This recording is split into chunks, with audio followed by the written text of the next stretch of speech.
Hi guys, and welcome to Relaxation Bedtime History. Tonight we step softly into a city that never quite sleeps, even in the 1850s, where the glow of distant lamps flickers across wet cobblestones, and the air carries a mixture of salt smoke and something harder to name. You find yourself standing at the edge of Lower Manhattan, where the streets begin to narrow and the buildings lean just a little closer together, as if sharing quiet secrets. It looks almost peaceful at first glance. Almost. But there is a reason people speak of these streets in lowered voices. You probably will not survive this, at least not comfortably. Not in the way you're used to. And yet here you are, curious enough to step forward anyway. So before you get comfortable, take a moment to like the video and subscribe, but only if you genuinely enjoy what I do here. And if you feel like it, share where you are in the world and what time it is for you right now. It is always a little fascinating to imagine how far this quiet story travels. Now dim the lights and let yourself drift into the slow rhythm of a city that is both alive and exhausted. You begin where the wider streets still hold a sense of order. The buildings here are taller, more structured, their brick faces catching the last traces of evening light. A carriage passes somewhere behind you, its wheels rolling with a steady, reassuring rhythm. The sound feels familiar, almost comforting. For a moment you could believe that this city is simply busy, not burdened. But as you take a few steps forward, the ground changes beneath your feet. The cobblestones become uneven, patched in places, missing in others. A shallow layer of dampness clings to the surface, reflecting light in broken fragments.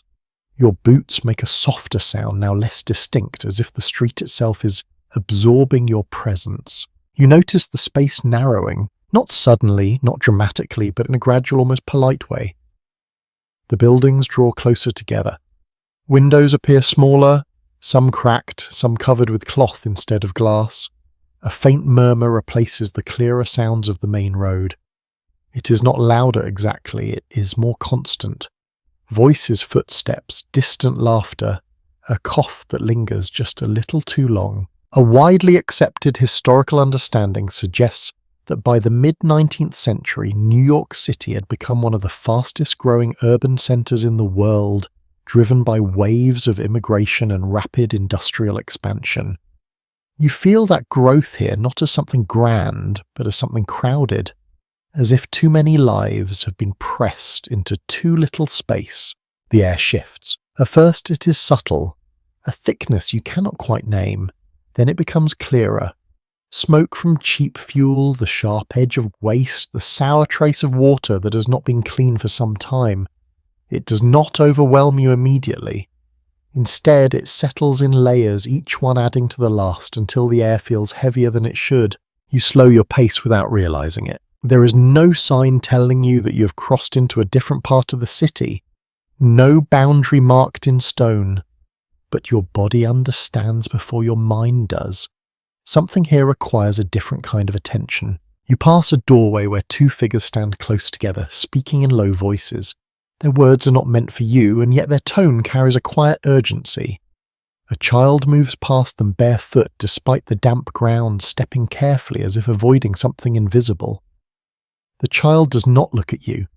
There is no curiosity in that glance, only focus, purpose. It is a small moment, but it lingers. A curious detail often noted in accounts of the time is that children in districts like these developed a kind of spatial awareness that allowed them to navigate crowded, hazardous environments with surprising ease. You see that awareness now not as a skill taught in any formal sense, but as something absorbed through repetition, through necessity. You continue forward. The light changes again. Not because the sun has fully set, but because it no longer reaches this far with the same clarity. The buildings interrupt it, break it apart, leaving only fragments that settle unevenly across walls and ground. Shadows gather more easily here. They feel less like the absence of light and more like a presence of their own. You notice how the windows are positioned, close together, uneven, some open, some shut tight. Behind them, movement. A silhouette crossing, a hand resting briefly against the frame. A flicker of candlelight that appears and disappears as someone moves within. You are aware now of how many people are nearby, even if you cannot see them all. Breathing, shifting, living in spaces stacked closely together. Historians still argue whether the rapid expansion of neighborhoods like this was primarily the result of economic opportunity drawing people in, or a lack of planning, pushing them into increasingly confined spaces without regard for long-term conditions. As you stand here, the distinction feels less important than the result. What matters is that the space is filled completely. You pass another street narrow. Still, the ground dips slightly and you feel the shift in your balance. Water has collected here, not flowing away as it should. It reflects the dim light in a dull, uneven sheen. You step carefully, placing your foot where the surface feels more solid, though you are not entirely certain of what lies beneath. There is a sound to your left, a door opening, a brief exchange of voices, then the door closes again, sealing the sound inside. It is not loud. Nothing here needs to be loud. The closeness carries everything farther than it should. You pause, not because you are tired, but because the space asks it of you. It invites a kind of stillness, a moment to adjust to notice. You become aware of your own breathing, the way it matches the rhythm of the environment around you. Slower now, more deliberate. A small, almost overlooked fact from this period is that many visitors to districts like 5 Points described an initial sense of disorientation not from chaos, but from the density of human presence compressed into such limited space. You feel that now, not confusion exactly, but a subtle shift in how you understand distance, sound, even time. Everything is closer. Everything takes longer. You resume walking. The street ahead bends slightly, disappearing from view, just enough to create a sense of uncertainty. You cannot see what lies beyond it, and yet you know you will reach it soon enough. The city does not reveal itself all at once. It unfolds slowly, one narrow stretch at a time. You notice your hands, how they feel the air differently here. Slightly damp, slightly cooler, or perhaps warmer in places where the buildings hold the heat of the day. The sensation changes as you move almost imperceptibly, but enough to keep you aware of your surroundings in a way that feels new. There is a quiet realization forming. This is not a place defined by a single moment, a single hardship, or a single story. It is a place of accumulation, of small repeated conditions that build over time, each one manageable on its own, together something else entirely. You take another step forward. The murmur grows steadier. The light dims just a little more. The space tightens, not enough to stop you, but enough to remind you that you are no longer at the edge. You are inside now. And as you continue, the city seems to lean in slightly, as if preparing to show you what it has been holding just out of sight. You move a little deeper and the shift becomes undeniable. The street narrows again, not in a dramatic squeeze, but in a quiet, steady tightening that makes you instinctively draw your elbows closer to your sides. The buildings rise higher here, their upper floors leaning toward one another, just enough to steal what little sky remains. Above you, a thin strip of fading blue hangs like something distant and unreachable. Underfoot, the ground loses its pattern entirely. The cobblestones give way to patches of packed dirt, broken brick, and something softer that yields slightly with each step. It is not mud in the clean sense of rain and earth. It is thicker than that, layered with whatever the street has absorbed over time. Your foot lifts with a faint resistance. You notice it immediately. The sound changes too. No longer the hollow rhythm of stone beneath your boots, but a muted, dampened contact.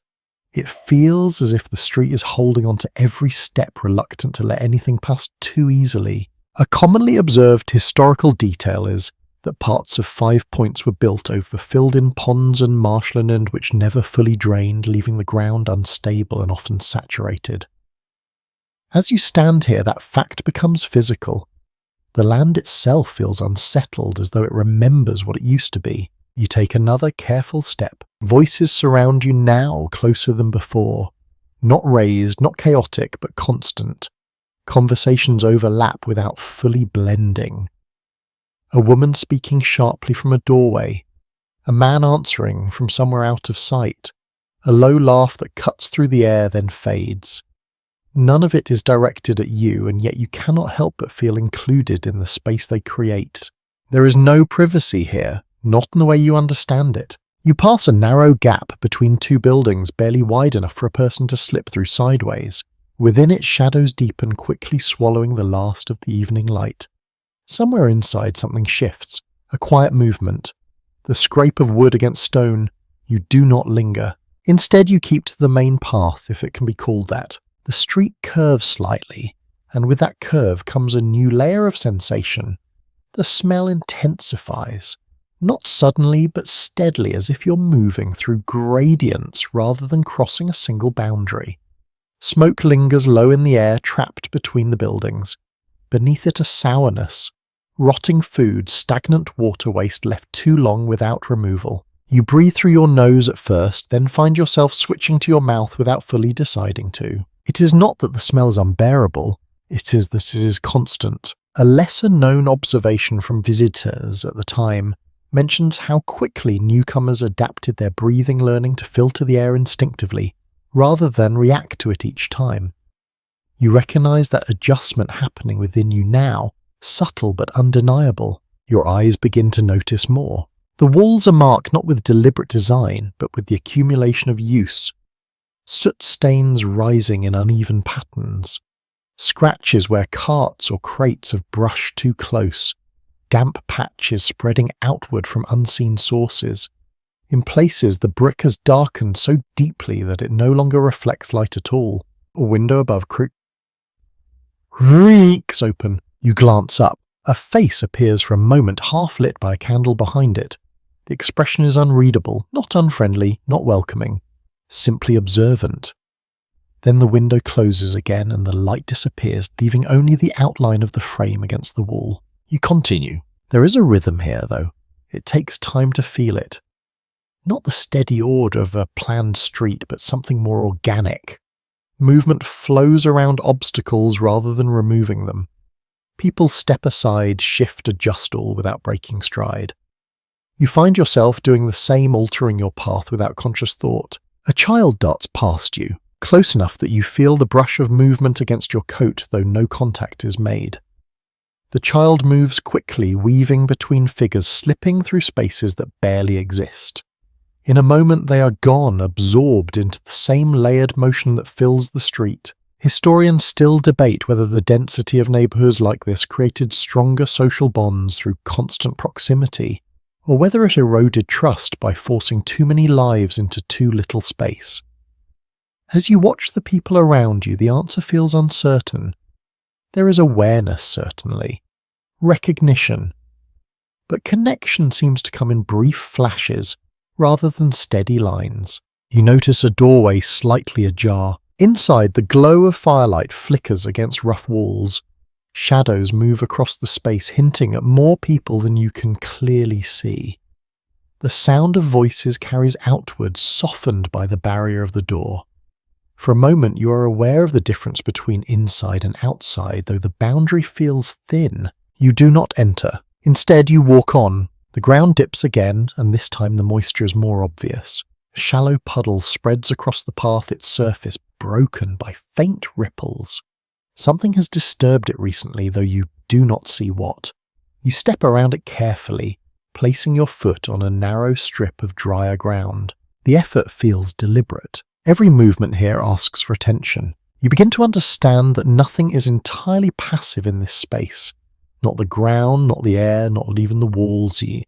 Everything participates in shaping how you move, how you breathe, how you notice. A cart stands to one side, its wheel tilted slightly into the soft ground.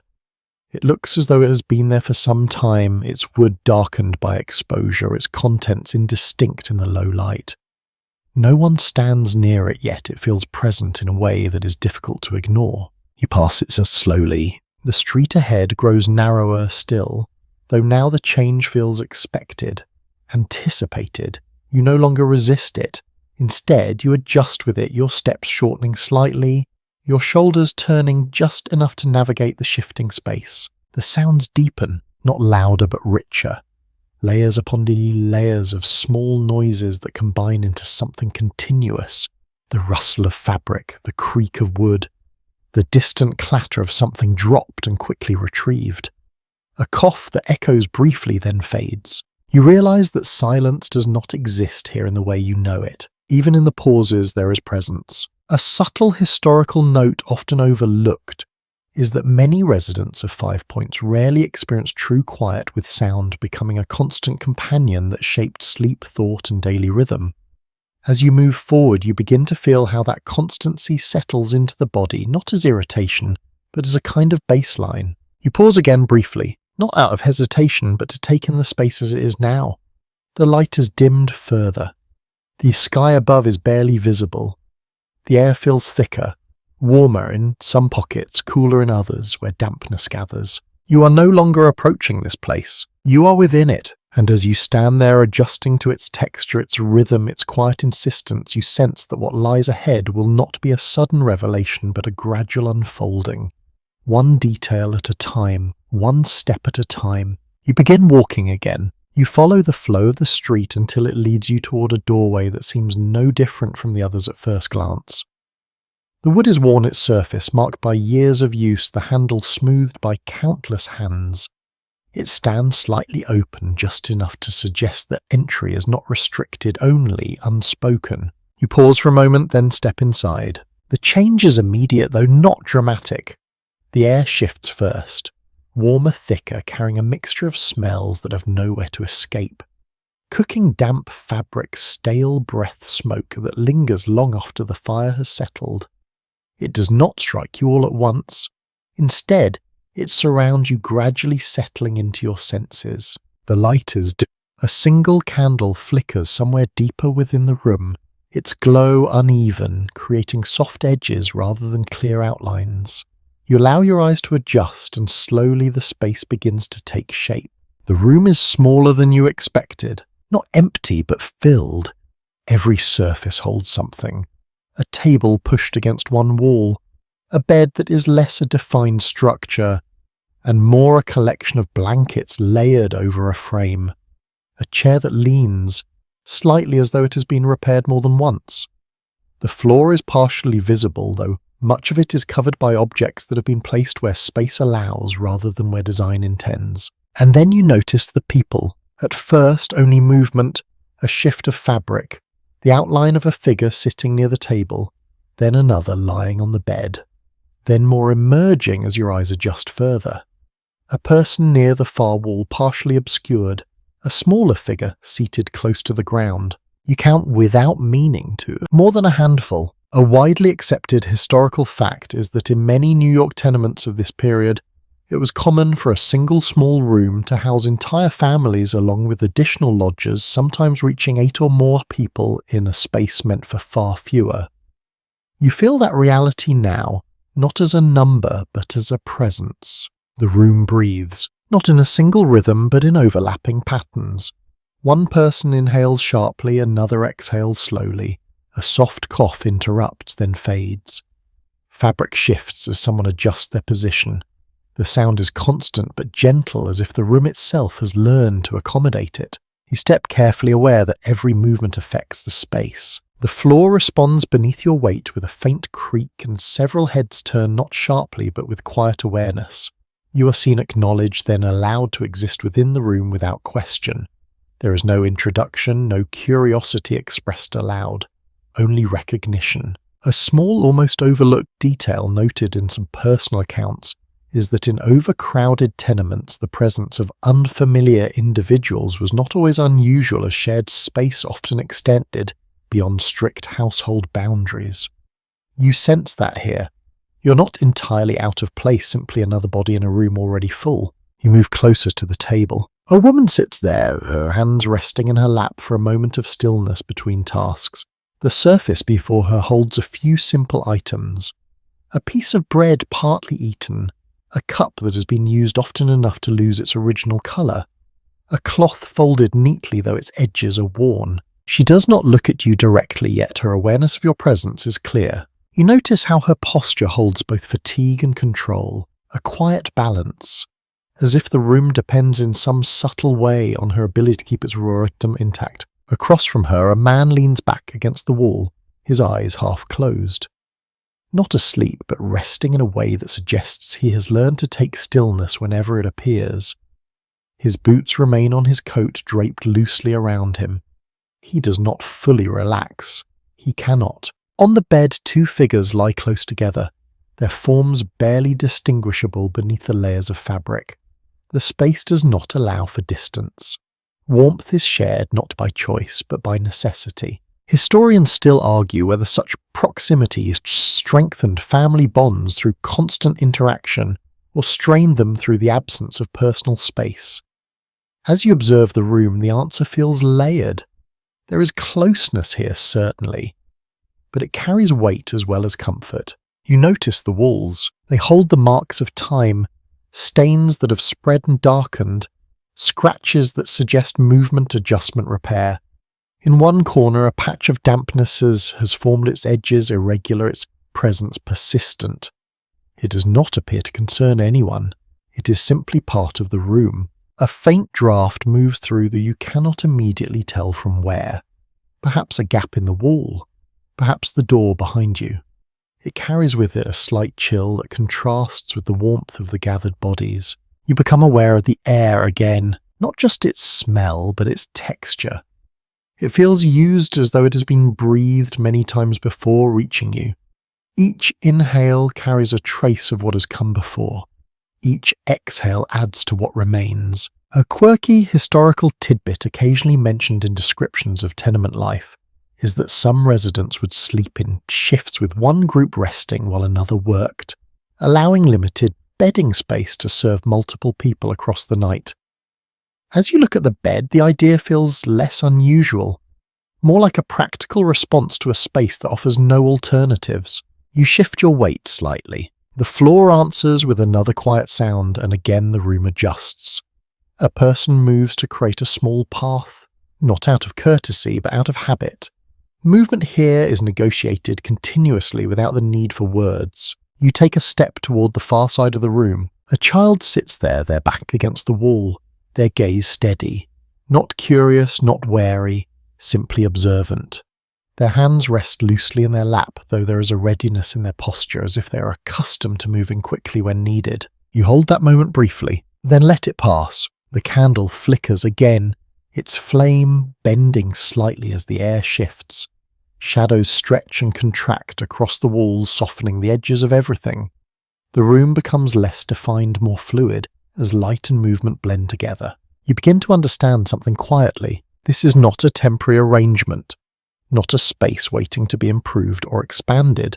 This is the structure of daily life, adjusted, adapted, endured. You turn slightly, glancing back toward the doorway. The outside feels distant now, though it is only a few steps away. The contrast between street and room is not sharp, but it is present. Inside, the closeness is contained. Outside, it spreads. You take one last look around. At the table, the bed, the people who continue their small, steady movements without interruption. The room holds its rhythm unchanged by your presence. Then you step back toward the door. Carefully, quietly, you pass through it and return to the narrow street, carrying with you the sense of how many lives can fit within a single space and how that space in turn shapes every breath taken inside it.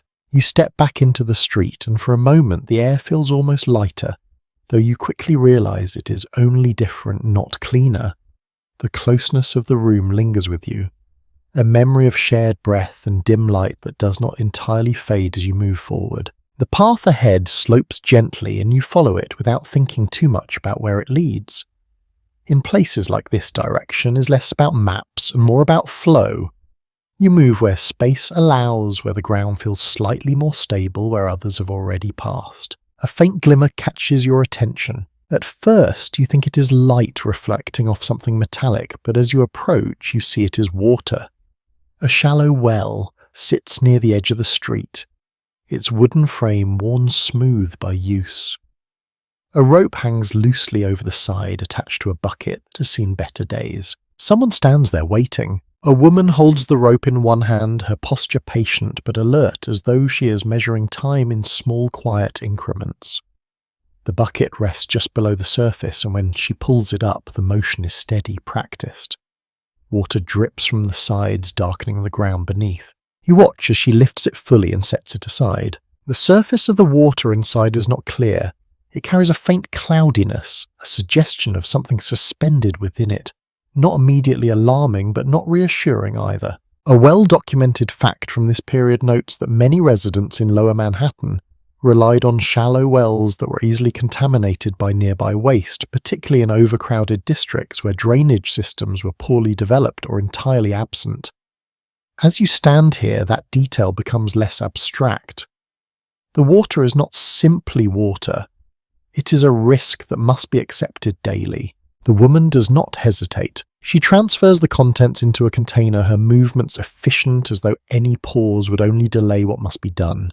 There is no sign of doubt in her actions, only routine. You move a little closer. The smell here is sharper, more focused than the layered air of the street. It rises from the well, from the damp ground around it, from the unseen places where water has settled and remained too long.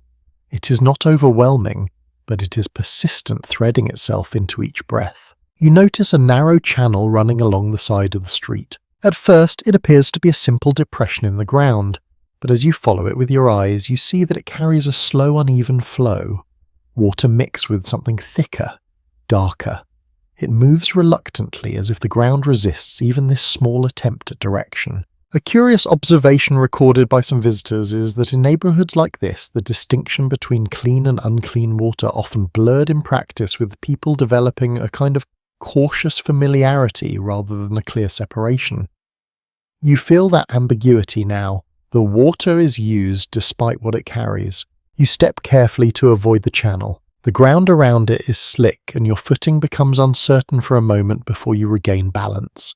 You notice how others navigate it with ease, stepping over or around without breaking their stride. It is a learned movement repeated often enough to become instinctive. A door opens nearby. A man steps out carrying a small container, his gaze focused on the well. He nods briefly to the woman. A quiet acknowledgement, then waits his turn without speaking. There is no formal line, no spoken order, yet the sequence is understood. You find yourself observing the rhythm of it, the drawing of water, the exchange of position, the brief pauses that allow one person to finish before another begins. It is not organized in the way you might expect, but it functions. Some researchers have suggested that informal systems like these developed organically in dense communities, allowing shared resources to be used without constant conflict, though not always without tension. As you watch, you sense both cooperation and restraint balanced carefully. You glance upward. Above the well, a series of windows overlook the space. Some are open, their frames tilted outward. From one, a small amount of water spills, suddenly splashing onto the ground below before spreading outward in thin streams. No warning precedes it. No apology follows. You step back instinctively. The woman at the well does not react. Neither does the man. It is simply part of the environment, another layer added to what is already there. You become aware of how water moves here, not in controlled paths, but in unpredictable ones. It gathers where it can, flows where it is allowed, and lingers where it cannot escape. The street holds it, absorbs it, reshapes it. A faint breeze passes through, carrying the scent a little farther. You notice how quickly it fades once it moves beyond this small area, replaced again by the broader mixture of the neighborhood. It is localized yet connected to everything around it. You take a step closer to the well, then stop. Not out of fear, but out of recognition. This is a place of necessity, not curiosity. The people here do not come to observe, they come because they must. You shift your attention to the container now filled. The water inside reflects a distorted version of the world around it. The edge of the well, the outline of the woman's hand, the faint glow of light from above. It is still for a moment before she lifts it and carries it away. You follow her with your eyes as she disappears into the doorway. The man steps forward to take her place. The rhythm continues. You realize that water, something so simple in other contexts, becomes something else entirely here. Not just a resource, but a daily negotiation. A balance between need and risk, between availability and consequence. You step back from the well. The street feels different now that you have seen it. Not changed, but understood in another layer. The dampness underfoot, the channels along the edges, the occasional splash from above, all of it connects. You begin to walk again. The ground remains uneven, the air still thick, but your awareness has sharpened. You notice the small shifts more clearly. The way people move around certain spots, the way they avoid others. Ahead the street narrows once more and the light dims further. You carry with you the quiet knowledge that even the simplest acts here, drawing water, stepping carefully, breathing steadily, require attention. And as you move deeper into the neighbourhood, you sense that each new detail will continue to build upon the last, forming a picture that is not sudden but slowly, steadily revealed. You continue forward and the street begins to feel less like a path and more like a surface that has simply endured too much. Your footing changes again, not in a single step but in a gradual shift that you feel through the soles of your boots. The ground is softer in places, uneven in others, and occasionally firm in patches that seem almost accidental. You place each step with a little more care, now adjusting without thinking, guided by the subtle signals beneath you. The smell thickens, not sharply, not in a way that startles, but in a steady accumulation that settles around you. It carries layers you are beginning to recognize. Ash from fires that never quite burn clean. Food scraps left too long. Animal waste, human waste, dampness that has nowhere to go. It is not one thing, it is everything.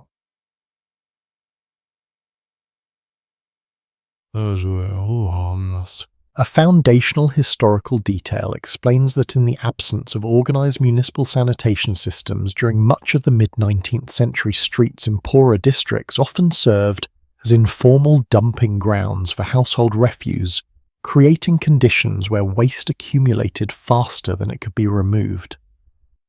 As you walk, that reality becomes something you experience rather than simply understand. You notice the surface more closely, bits of broken wood, fragments of pottery, a strip of fabric pressed into the ground until it is nearly part of it, something soft that you step around without examining too carefully. The street holds traces of daily life discarded or dropped, then left to settle where it lands. A cart has passed through here recently. You can see the tracks, shallow grooves carved into the soft ground filled with darker material that glistens faintly in the low light. The wheels have not smoothed the surface. They have reshaped it, pushing some things deeper, pulling others loose. You follow one of these tracks for a few steps. It guides your movement, offering a slightly firmer path, though even that stability feels temporary. The ground shifts under pressure, responding to weight in small, quiet ways. A stray dog moves across your path. Its coat is rough, its movements quick and purposeful. It pauses briefly near a small pile of refuse, sniffing, then selecting something with practiced efficiency before continuing on. You watch it disappear into a narrow gap between buildings, its presence leaving only a faint disturbance behind. A lesser-known observation from contemporary accounts mentions how animals, particularly dogs and pigs, played an unintentional role in managing street waste by consuming what they could, though never enough to make a lasting difference. As you look around, you begin to see the traces of that interaction. The street is not static. It's constantly being altered not by design, but by use. You step over a shallow depression filled with murky liquid. It reflects the dim light in broken patterns, its surface disturbed by the slightest movement of air. You avoid it instinctively, though you are aware that not every hazard can be seen so clearly. A figure passes you carrying a bucket. The contents slosh slightly with each step, and for a moment you brace yourself, expecting the liquid to spill. It does not.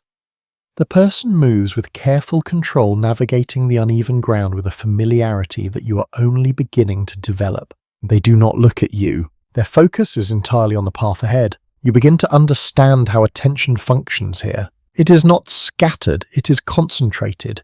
Each step, each movement carries intention, even if it appears casual from a distance. You glance toward the side of the street. A small heap has formed there, a collection of discarded items that has grown over time. Ash from a hearth, vegetable peels, bits of cloth, broken pieces of something once useful. The edges of the heap blur into the surrounding ground, making it difficult to tell where one ends and the other begins. A faint movement catches your eye. Something shifts within the pile, then stills. You do not look too closely. Some things are better acknowledged without being examined. Scholars continue to debate whether the lack of effective sanitation in districts like this was primarily a result of limited city resources or a reflection of unequal attention given to different neighbourhoods. As you stand here, the distinction feels distant. What matters is the outcome. The street carries what has been left to it. You take another step. Your boot sinks slightly, then lifts with a quiet resistance. The sensation is familiar now, though no less noticeable. You adjust your pace, finding a rhythm that matches the ground rather than challenges it. The air shifts again. A faint breeze moves through the narrow corridor of buildings, stirring the lighter debris and carrying the smell just far enough to remind you that it is always present. It does not clear the air, it redistributes it. You notice how people move around the larger accumulations, not avoiding them entirely but navigating them with practiced ease. A slight turn of the body, a shift in stride, a step placed just to the side. It is a choreography shaped by the necessity repeated countless times. A man leans against a wall nearby, watching the street with a quiet, steady gaze. He does not speak. He does not move. Yet his presence feels anchored, as though he has been standing there long enough to become part of the scene itself. His eyes follow the movement of others, not with curiosity but with recognition. You pass him without acknowledgement. The space does not require it. The light continues to fade, not abruptly but in a gradual softening that blurs the edges of everything. The street becomes less defined, more suggested. Vapes replace details. Movement replaces form. You rely more on your other senses now. The sound of your steps, the texture beneath your feet, the subtle changes in the air. Each one guides you in ways that vision no longer fully can. A small sound reaches you, the faint scrape of something being dragged across the ground. You turn slightly and see a child pulling a piece of wood, using it to shift a small pile of debris from one place to another. The action is slow, deliberate, as if part of a task repeated many times before. The child does not look up. Their focus remains on the movement, on the small change they are creating within a much larger environment. You watch for a moment, then continue. The street stretches ahead, bending slightly, disappearing into deeper shadow. It does not reveal what lies beyond, only suggests that there is more to see, more to understand. You feel the weight of the ground beneath you, not as a burden, but as a presence. It holds the traces of everything that has passed through it. And as you move forward, you carry the awareness that here, even the street itself is part of the story, shaping each step, each breath, each quiet moment of passage through a place that never fully resets, only accumulates. You move on, and gradually the street begins to offer something different. Not cleaner, not easier, but more revealing in another way. The smell shifts again, less sharp than before, carrying instead a dull, familiar trace of cooking. It reaches you in small waves, uneven, drifting, from doorways and windows that open just enough to release what is inside. You follow it without deciding to. A narrow stall appears along the side of the street, little more than a table set beneath a rough covering. A man stands behind it, his hands moving solely, deliberately. In front of him, a few simple items are arranged. Bread cut unevenly. Potatoes, some already cooked, others waiting. A pot sits nearby, its contents thick and indistinct, releasing a steady warmth into the cool evening air. You pause at a distance, not to approach, not to buy, but to observe. A well-established historical fact tells us that for many residents of districts like 5 Points, food was rarely abundant and often consisted of inexpensive filling staples such as bread, potatoes, and thin stews, chosen less for flavour and more for survival. As you look at the table, that reality becomes visible in its simplicity. A woman steps forward. She places a few coins into the man's hand, her movements careful, almost precise. There is no excess here, no margin for error. He responds by handing her a portion of bread wrapped loosely in a piece of cloth. The exchange is quiet, efficient, and complete within seconds. She steps away without lingering, You notice how quickly the space resets. Another person moves forward, then another. Each transaction small, contained, necessary. The smell of the food is not unpleasant. It carries a kind of warmth that contrasts with the dampness of the street, and yet there is something restrained about it. No richness, no indulgence, only function. You find yourself thinking about hunger, not the sudden kind, sharp and urgent, but the steady, persistent kind that settles into the body and becomes part of daily life. The kind that shapes choices, limits, energy defines rhythm. A curious detail sometimes mentioned in accounts of the time is that many families stretched their meals by diluting soups or saving portions for later creating a pattern of eating that was less about satisfaction and more about endurance. As you watch the exchanges at the stall, you begin to understand how that pattern forms. You move a little closer. The pot draws your attention. Its surface trembles slightly as the contents shift within. Steam rises in thin lines, disappearing quickly into the cooler air above. The man stirs it occasionally, not constantly, just enough to keep it from settling. You notice the ingredients, what you can see of them at least. Small pieces softened by cooking, blended together until they lose their individual shape. It is not meant to be distinct, it is meant to be sustaining. A man beside you takes his portion and steps away eating as he walks. There is no pause for a proper meal, no designated space. The act of eating folds into movement into the ongoing flow of the street. He lifts the food to his mouth without breaking stride, his attention still on where he's going. You follow his movement for a moment, then return your gaze to the stall. Scholars still debate whether diets like these, though limited, provided just enough nourishment to sustain the working population, or whether chronic undernourishment quietly weakened large portions of the community over time. As you stand here watching the careful exchanges, the answer feels embedded in the bodies around you. Thin, tired, but still moving. You take a step back. The warmth of the stall fades slightly as you move away, replaced again by the cooler, heavier air of the street. The contrast lingers for a moment, then settles into the background. A child approaches the stall now. Smaller than the others, their movements quick but controlled. They wait at the edge, not stepping forward immediately, as if measuring the right moment. When it comes, they place something into the man's hand, not coins, but perhaps a small object.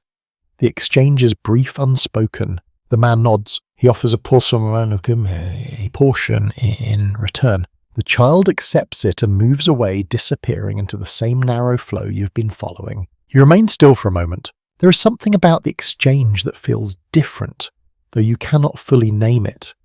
Not unusual, perhaps, but revealing in its own quiet way. You begin to walk again. The street continues, carrying with it the traces of countless small transactions like the one you have just seen. Food passing from hand to hand, energy transferred in measured amounts, life sustained in increments rather than abundance. You notice a doorway nearby. Inside, a faint glow suggests another cooking space. The smell is similar though slightly different in tone. Perhaps another variation of the same ingredients. Perhaps something added, something substituted. You do not enter. Instead, you let the presence of it remain at the edge of your awareness, another layer in the environment that surrounds you. A faint sound reaches you, the clink of metal against metal. Someone preparing something, someone cleaning perhaps, or simply maintaining the few tools they have. You think about repetition, how many times these actions have been performed, how many times they will be repeated again. The rhythm of it is steady, almost predictable, even within a place that feels so uncertain. A small, almost overlooked fact from this era is that many urban poor developed highly efficient routines around food preparation and consumption, minimizing waste and maximizing what little they had. As you move forward, you begin to see those routines not as isolated acts, but as part of a larger system. You adjust your pace. The ground remains uneven. The air still thick, but your awareness has shifted once more. You notice how the smell of food appears and fades, how it marks certain points along the street, how it draws brief gatherings that dissolve as quickly as they form. You pass another stall, then another, each one slightly different yet fundamentally the same. Simple offerings, quiet exchanges, no lingering. The street bends again, the light dims further. And as you continue, you carry with you the understanding that here, Food is not just nourishment. It is timing, calculation, compromise, a daily act that must be managed carefully, repeated endlessly, and accepted for what it is. Enough. You continue along the narrowing street, and after a while you begin to notice that the movement around you changes in tone. The pace is quicker, in some places lighter, more unpredictable.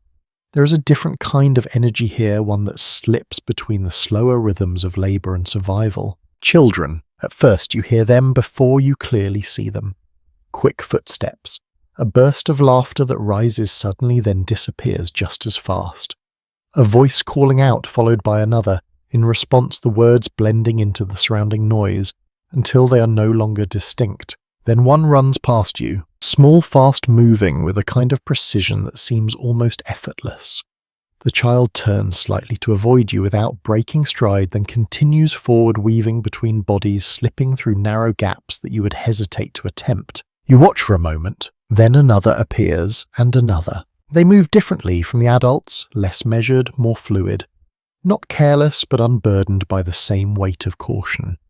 Their steps are light, their paths shifting constantly, adapting to the space in ways that feel instinctive.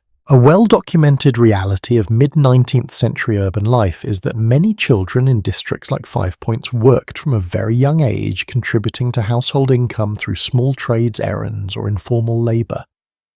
As you observe them, you begin to see that their movement is not only play, it is practice, preparation. One child pauses near a doorway. They glance inside briefly, then move on as if checking something without needing to stop.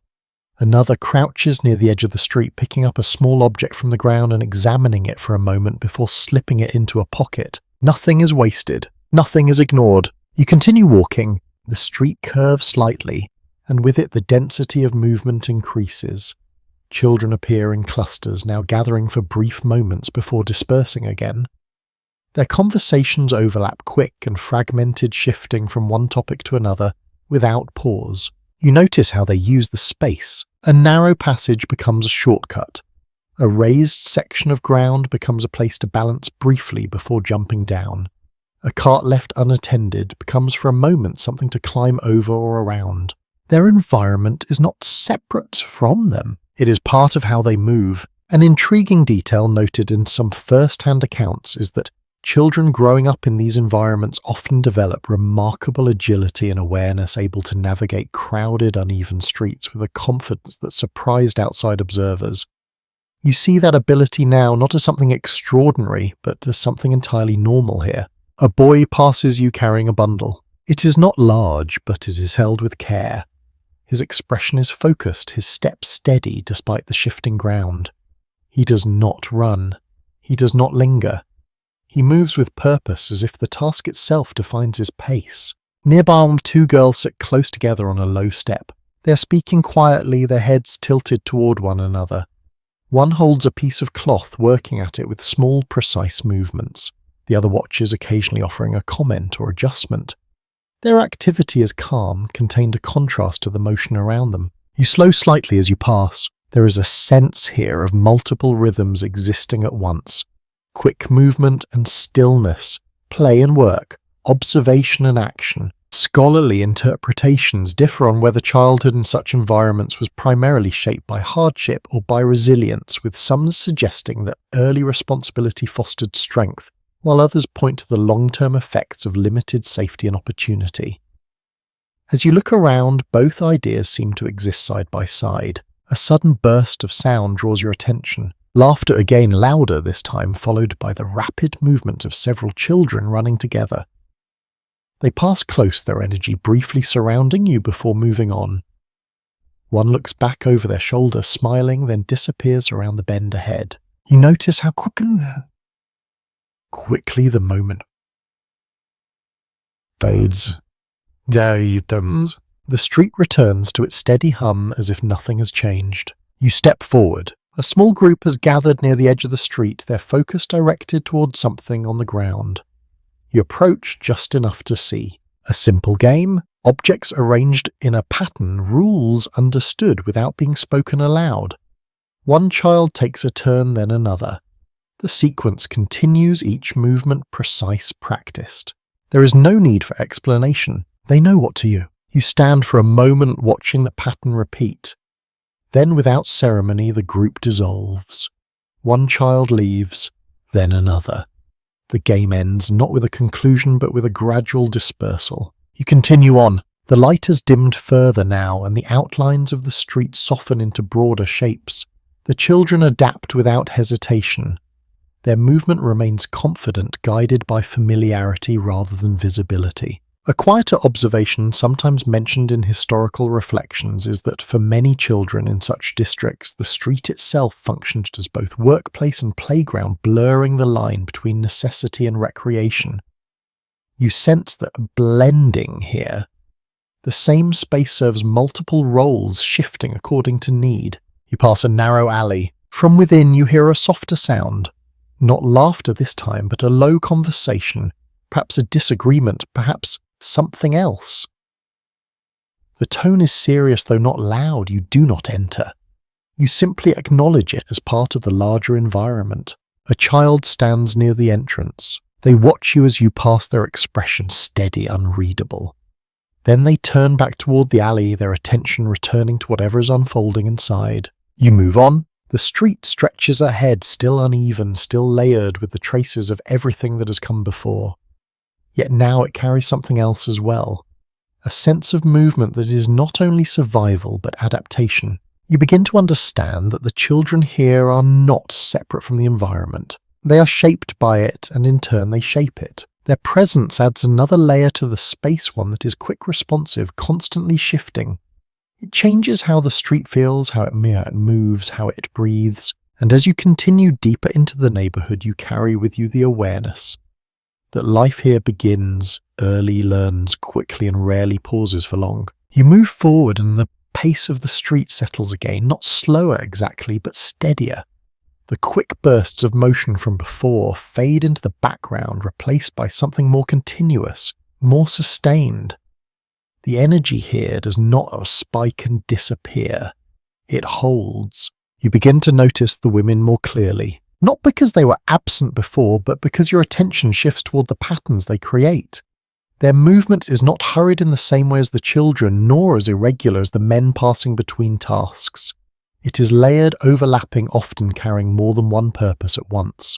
A door stands open to your right. Inside, a woman bends slightly over a basin, her hands moving through water that has long since lost its clarity. Cloth passes through her fingers, pressed, turned, lifted, then set aside. The motion repeats with quiet consistency. A widely recognized historical detail notes that in working-class households of mid-19th century New York, women were often responsible for maintaining domestic life under extremely limited conditions, managing cleaning, cooking, childcare, and sometimes income-earning activities within the same confined spaces. As you watch her, that role becomes visible not as a concept but as a series of continuous actions. She does not look up. Her attention remains on the task, not because she is unaware of you, but because the task itself cannot pause. Each movement leads to the next, forming a chain that holds the day together. You step past the doorway. The sound of water follows you briefly, then fades into the broader rhythm of the street. Ahead, another woman moves carefully along the uneven ground, carrying a container balanced against her hip. The weight shifts slightly with each step, and her body adjusts in response, maintaining a steady line of motion despite the instability beneath her. Her expression is natural.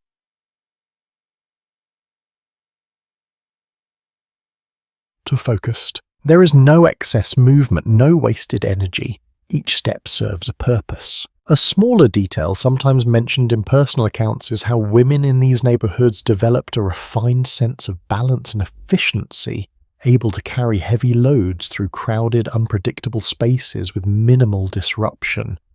You see that skill now in the way she moves, not drawing attention yet quietly precise. You follow her path for a moment. She turns into a narrow entrance and disappears from view, her presence absorbed into the building as seamlessly as she had moved through the street. You continue.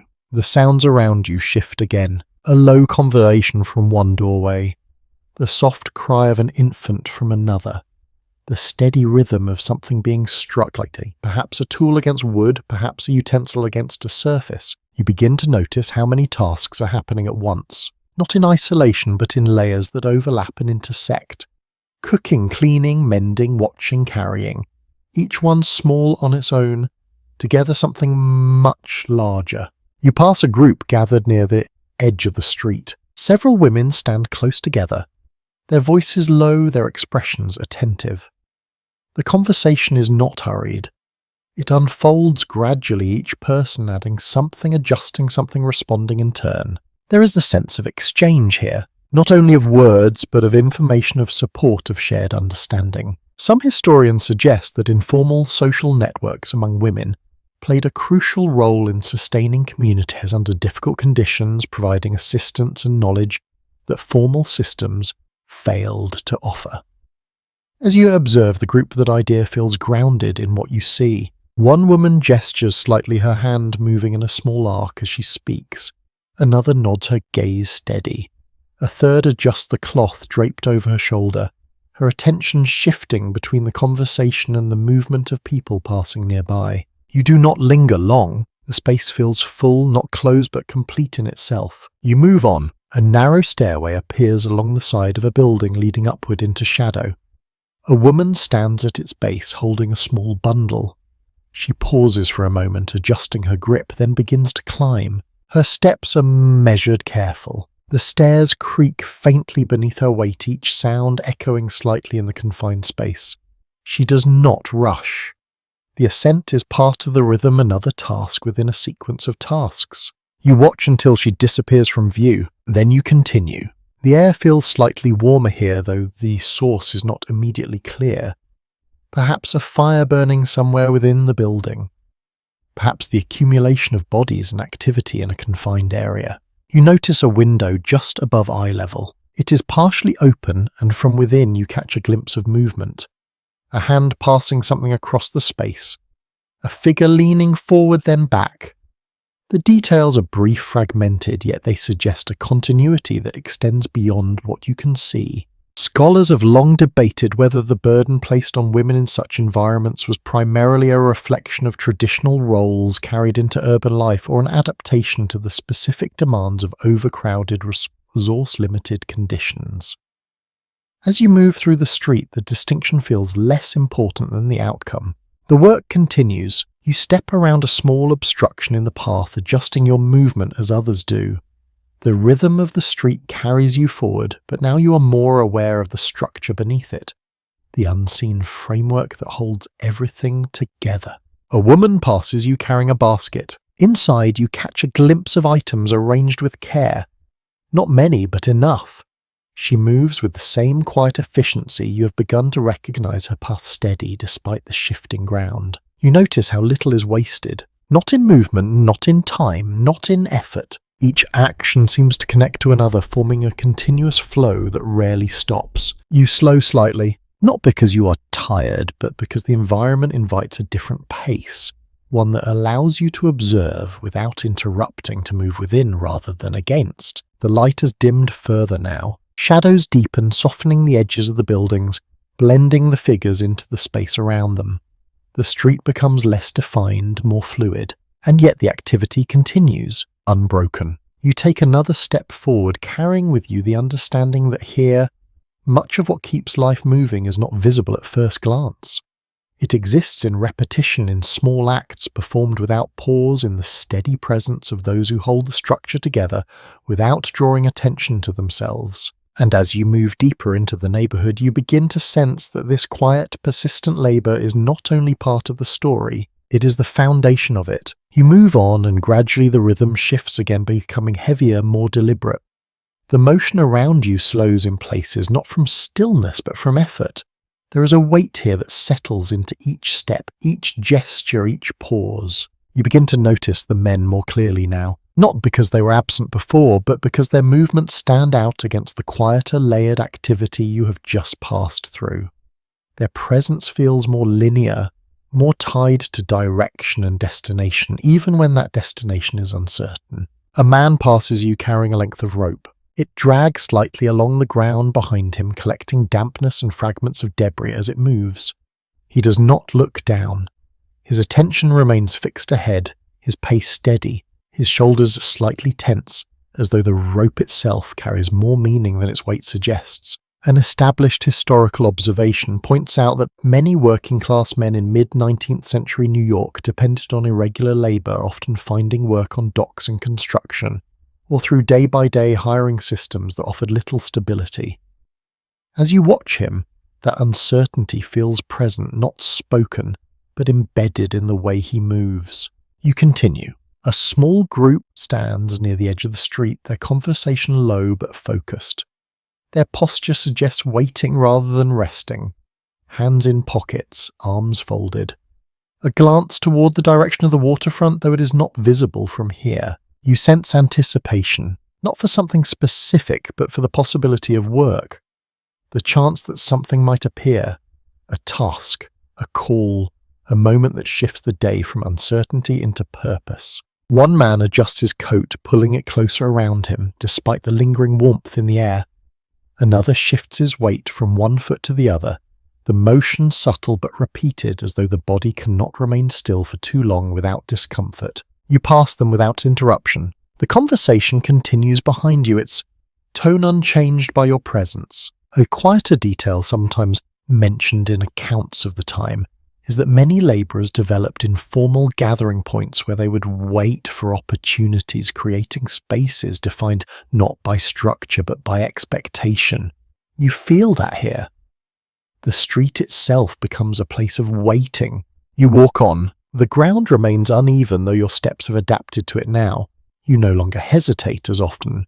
Your body has learned the rhythm, even if your mind still observes it. A man sits on a low crate nearby. His posture is relaxed in appearance, but there is a tension beneath it. His hands rest on his knees, fingers loosely curled, ready to move.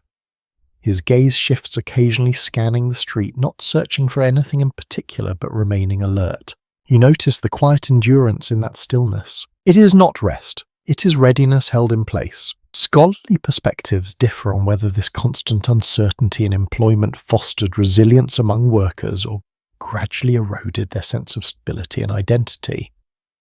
As you observe the men around you, both interpretations seem possible, existing side by side in the same space. A cart rolls past, pulled by a single horse. The wheels struggle slightly against the soft ground, creating a low, uneven sound that carries through the street. The driver leans forward, guiding the movement with small adjustments, his focus entirely on maintaining progress. You step aside to let it pass. The cart leaves behind deeper tracks, reshaping the surface once again. The ground absorbs the change without resistance, incorporating it into its already complex texture. You continue. A man approaches from the opposite direction, his pace quicker than most. His coat is worn, his boots marked by use, yet there is a sense of urgency in his movement that sets him apart. He passes you without slowing, his eyes fixed ahead, his expression unreadable. You turn slightly to follow his path for a moment, then let it go. The street does not hold onto individual movements for long. Each one blends into the next, forming a continuous flow that resists clear boundaries. You notice a doorway where two men stand close together. Their conversation is quieter than the surrounding noise, their heads inclined toward one another. The tone suggests negotiation. Not heated, not confrontational, but precise, each word measured, each response considered. You do not hear what is said, but you recognize the pattern. Exchange, agreement, uncertainty held just beneath the surface. A faint breeze moves through, carrying with it the smell of the waterfront, though it is distant. Salt mixed with something heavier. It reminds you that beyond these streets, the city continues connected in ways that are not always visible from within. You take a step forward.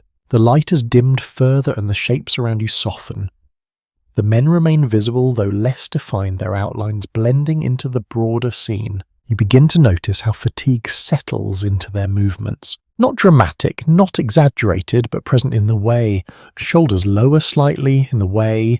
Steps become just a bit slower as the evening deepens. It is not the fatigue of a single day, but of many days layered together. A man leans against a wall, closing his eyes briefly. only for a moment. Then he opens them again, returning to the steady awareness that the street demands. You pass him quietly. A small, often overlooked reality of this period is that for many labourers, rest was fragmented, taken in short intervals whenever possible, rather than in long, uninterrupted periods.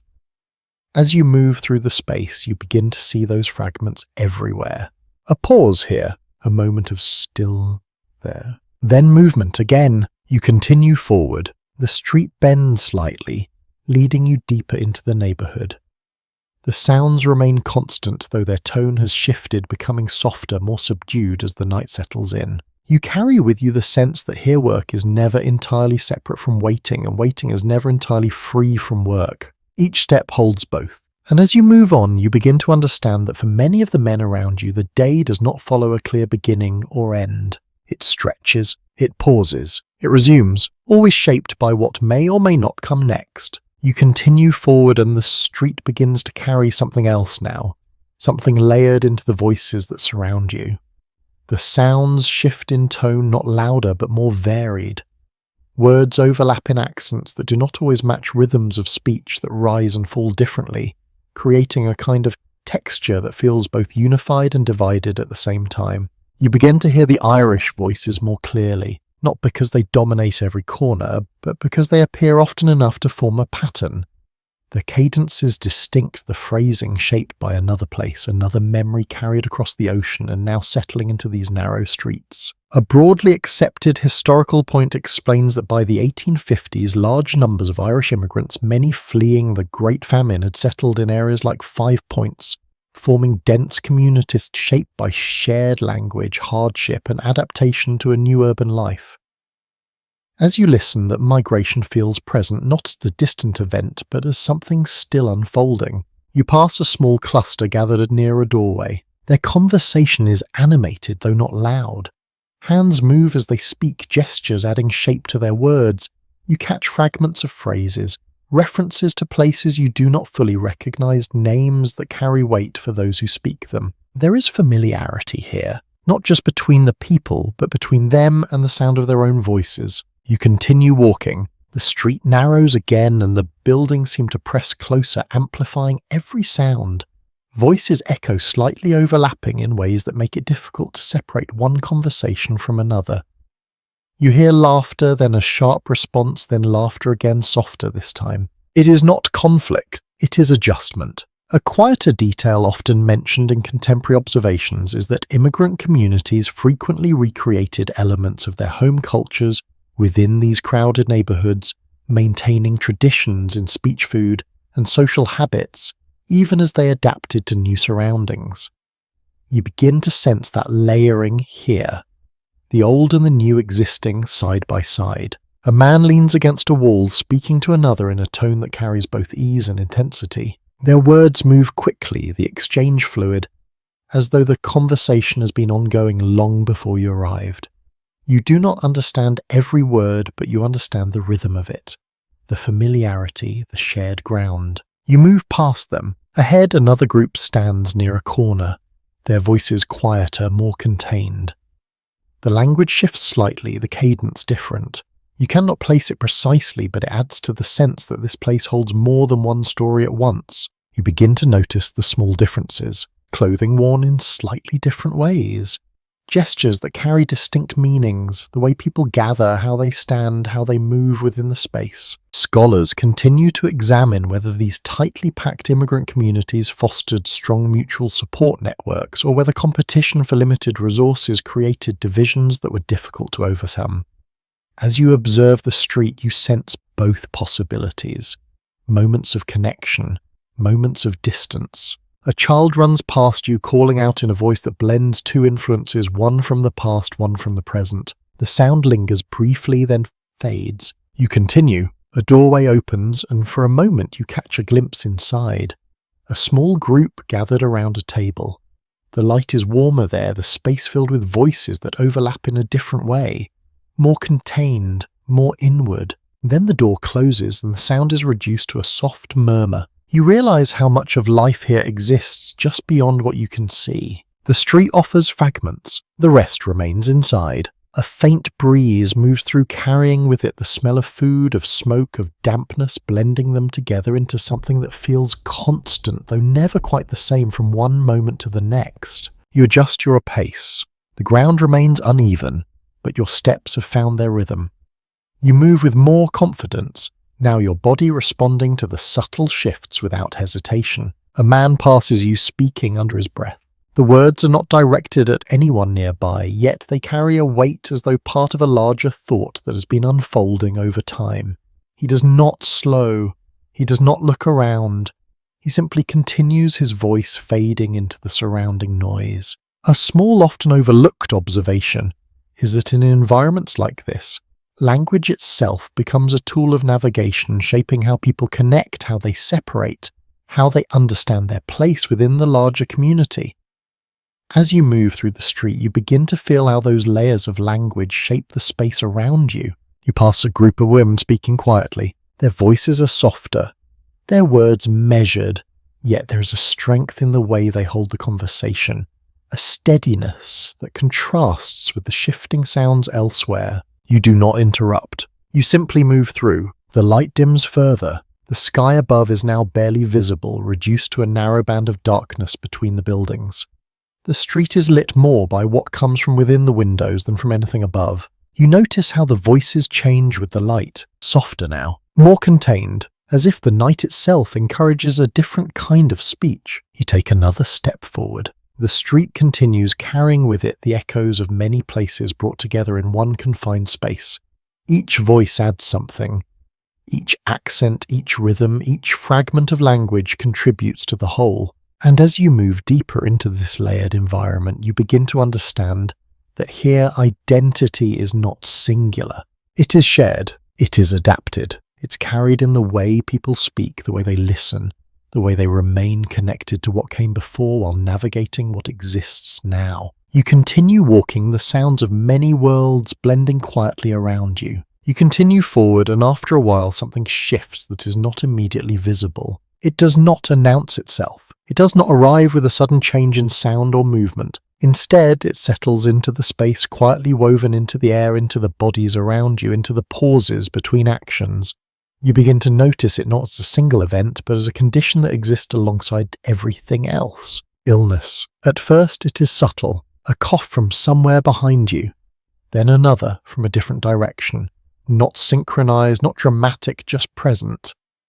The sound lingers slightly longer than it should, as if the body producing it cannot quite clear what it needs to. You continue walking. A person passes you, their pace steady but slower than those around them. Their shoulders are slightly hunched, their breathing uneven in a way that suggests effort rather than rest. They do not stop. They do not draw attention. They move within the same flow as everyone else. An established historical understanding notes that diseases such as cholera, tuberculosis and typhus were common in overcrowded urban environments like 5 Points, where limited sanitation and close living conditions allowed illness to spread easily and persist over time. As you move through the street, that reality becomes something you sense rather than see directly. You notice the doorways. Some remain open, revealing glimpses of life inside. Others are closed, their surfaces still offering no indication of what lies beyond. Yet there is a difference in the way people approach them, a slight hesitation near certain thresholds, a glance that lingers a moment longer before passing. You do not know why, but you feel it. A quieter observation recorded in some accounts is that residents often developed an intuitive awareness of illness within their surroundings, recognizing signs not through formal knowledge, but through repeated exposure to patterns of behavior and sound. You begin to understand that awareness now. You pass a window. It's partially open, though the air inside feels heavier than the air outside. A figure sits near it, their posture still, their gaze unfocused. The movement within the room is minimal, not absent but reduced. You do not linger. You continue forward. The street carries on as it always has. People move, voices rise and fall, tasks continue. Yet beneath it all there is something else, a quiet strain, a background presence that does not interrupt but does not disappear. Scholars continue to examine whether the normalization of illness in such environments led to a kind of collective resilience, or whether it simply reflected the absence of alternatives, forcing people to adapt to conditions that remained unchanged. As you walk, you sense how easily something can become part of daily life when it's constant. A child passes you, their movements slower than others you've seen. They pause briefly, resting their hand against a wall, then continue. The action is small, almost unnoticeable, yet it stays with you. You adjust your pace, not consciously, but in response to what you observe. The rhythm of the street accommodates variation. Faster steps, slower ones, pauses that do not disrupt the flow. A door opens suddenly. A woman steps out carrying a cloth that she shakes gently before folding it again. The motion releases a faint cloud into the air, barely visible in the low light. She completes the action quickly, then returns inside, closing the door behind her. The moment is brief, yet it leaves a trace. You continue. The air feels slightly warmer here, though, not more comfortable.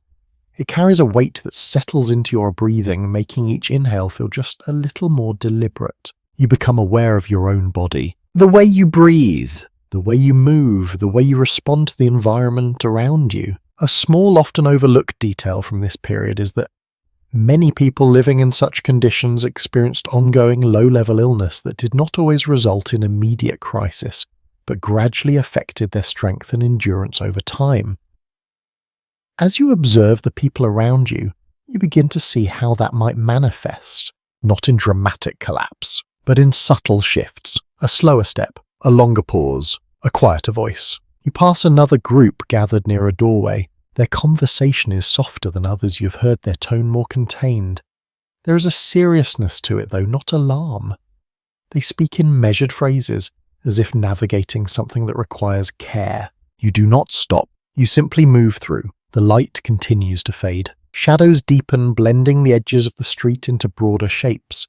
The details become less distinct, yet the presence of what's around you remains strong. You begin to notice how the environment holds everything together. Movement and stillness, strength and weakness, routine and uncertainty. They do not exist separately. They overlap. You take another step. The ground responds beneath you, familiar now in its unevenness.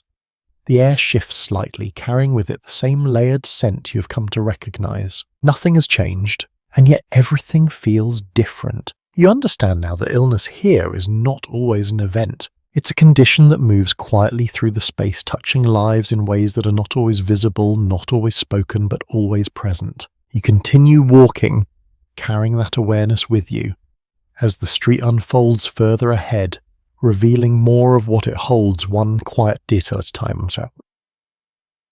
You continue, and the street begins to take on a different kind of tension. It is not loud. It is not sudden, but it is there, woven into the way people glance at one another, into the way certain corners feel slightly more watched than others.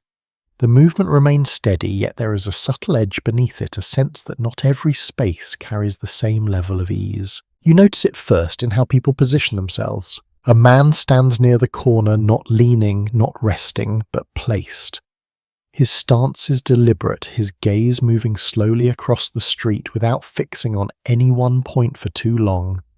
He does not speak, yet his presence feels active, as if he is part of something that extends beyond himself. You pass him carefully, not avoiding, not engaging, simply adjusting your path by a small degree. A broadly accepted historical understanding suggests that areas like 5 Points developed reputations for crime and disorder during this period, with gangs, petty theft, and informal power structures emerging alongside everyday life. As you move through the street, that reputation feels less like a constant threat and more like a layer that exists alongside everything else. You continue forward. A doorway to your left reveals a dimly lit interior where several figures sit close together. Their conversation is low, their movement minimal. There is a focus in the space, a contained energy that does not spill outward. You do not enter, but you sense that what happens inside matters in ways that are not immediately visible from the street. A quieter detail often mentioned in historical descriptions is that many forms of crime in these neighborhoods were small-scale and opportunistic, shaped more by circumstance than by organized intent. As you walk, you begin to notice how easily opportunity could arise in a place where space is tight and attention is divided. A figure brushes past you, closer than necessary. The contact is slight, almost accidental, yet it leaves you momentarily aware of your surroundings in a sharper way. You check your pocket without thinking, then realize the gesture itself has become instinctive. Nothing is missing, but the moment lingers. You continue. A group stands gathered near a narrow intersection, their conversation quieter than others you have heard. Their bodies form a loose barrier, not blocking the path entirely, but shaping how others move around them. You adjust your course, stepping slightly to the side, passing without interruption. You notice how the space responds. Some areas feel open, others feel claimed. Scholars have examined whether the presence of informal groups and territorial behavior in neighborhoods like this provided a form of protection for residents or contribute to cycles of tension and exclusion. As you observe the subtle shifts in movement, both interpretations seem to find support. You move on. The light has dimmed further, and the street is now defined more by shadow than by detail. Figures appear and disappear as they move through the limited illumination. Faces are less distinct, expressions harder to read. You rely more on posture, on movement, on the way people occupy space. A sudden sound draws your attention. Not loud, but sharp. A brief exchange of raised voices from somewhere behind you. You turn slightly, just enough to register the moment. Two figures stand facing each other, their bodies angled forward, their gestures quick and controlled. The tension is real, but it does not escalate. Within seconds, the voice is lower, the gestures soften, and the moment dissolves back into the broader rhythm of the street. You turn forward again. The space does not hold onto conflict for long. It absorbs it, redistributes it, allows it to settle without drawing prolonged focus. A small, often overlooked observation is that in densely populated environments, social interactions tended to resolve quickly, not necessarily because they were unimportant, but because the constant presence of others limited how long any single moment could dominate the space. You begin to see that pattern here. You continue. A man walks beside you for a few steps, then slows, allowing you to move ahead. His gaze remains forward, his expression neutral. There is no acknowledgement yet, there is an awareness that you share the same path, if only briefly. You pass another doorway. Inside, a faint glow reveals a movement that is more animated than before. Laughter, quieter but distinct, rises and falls. The tone is lighter here, though not carefree. It carries the weight of the surrounding environment, softened but not erased. You do not linger. You move on. The street narrows once more and the shadows deepen. The air feels slightly cooler, though still heavy.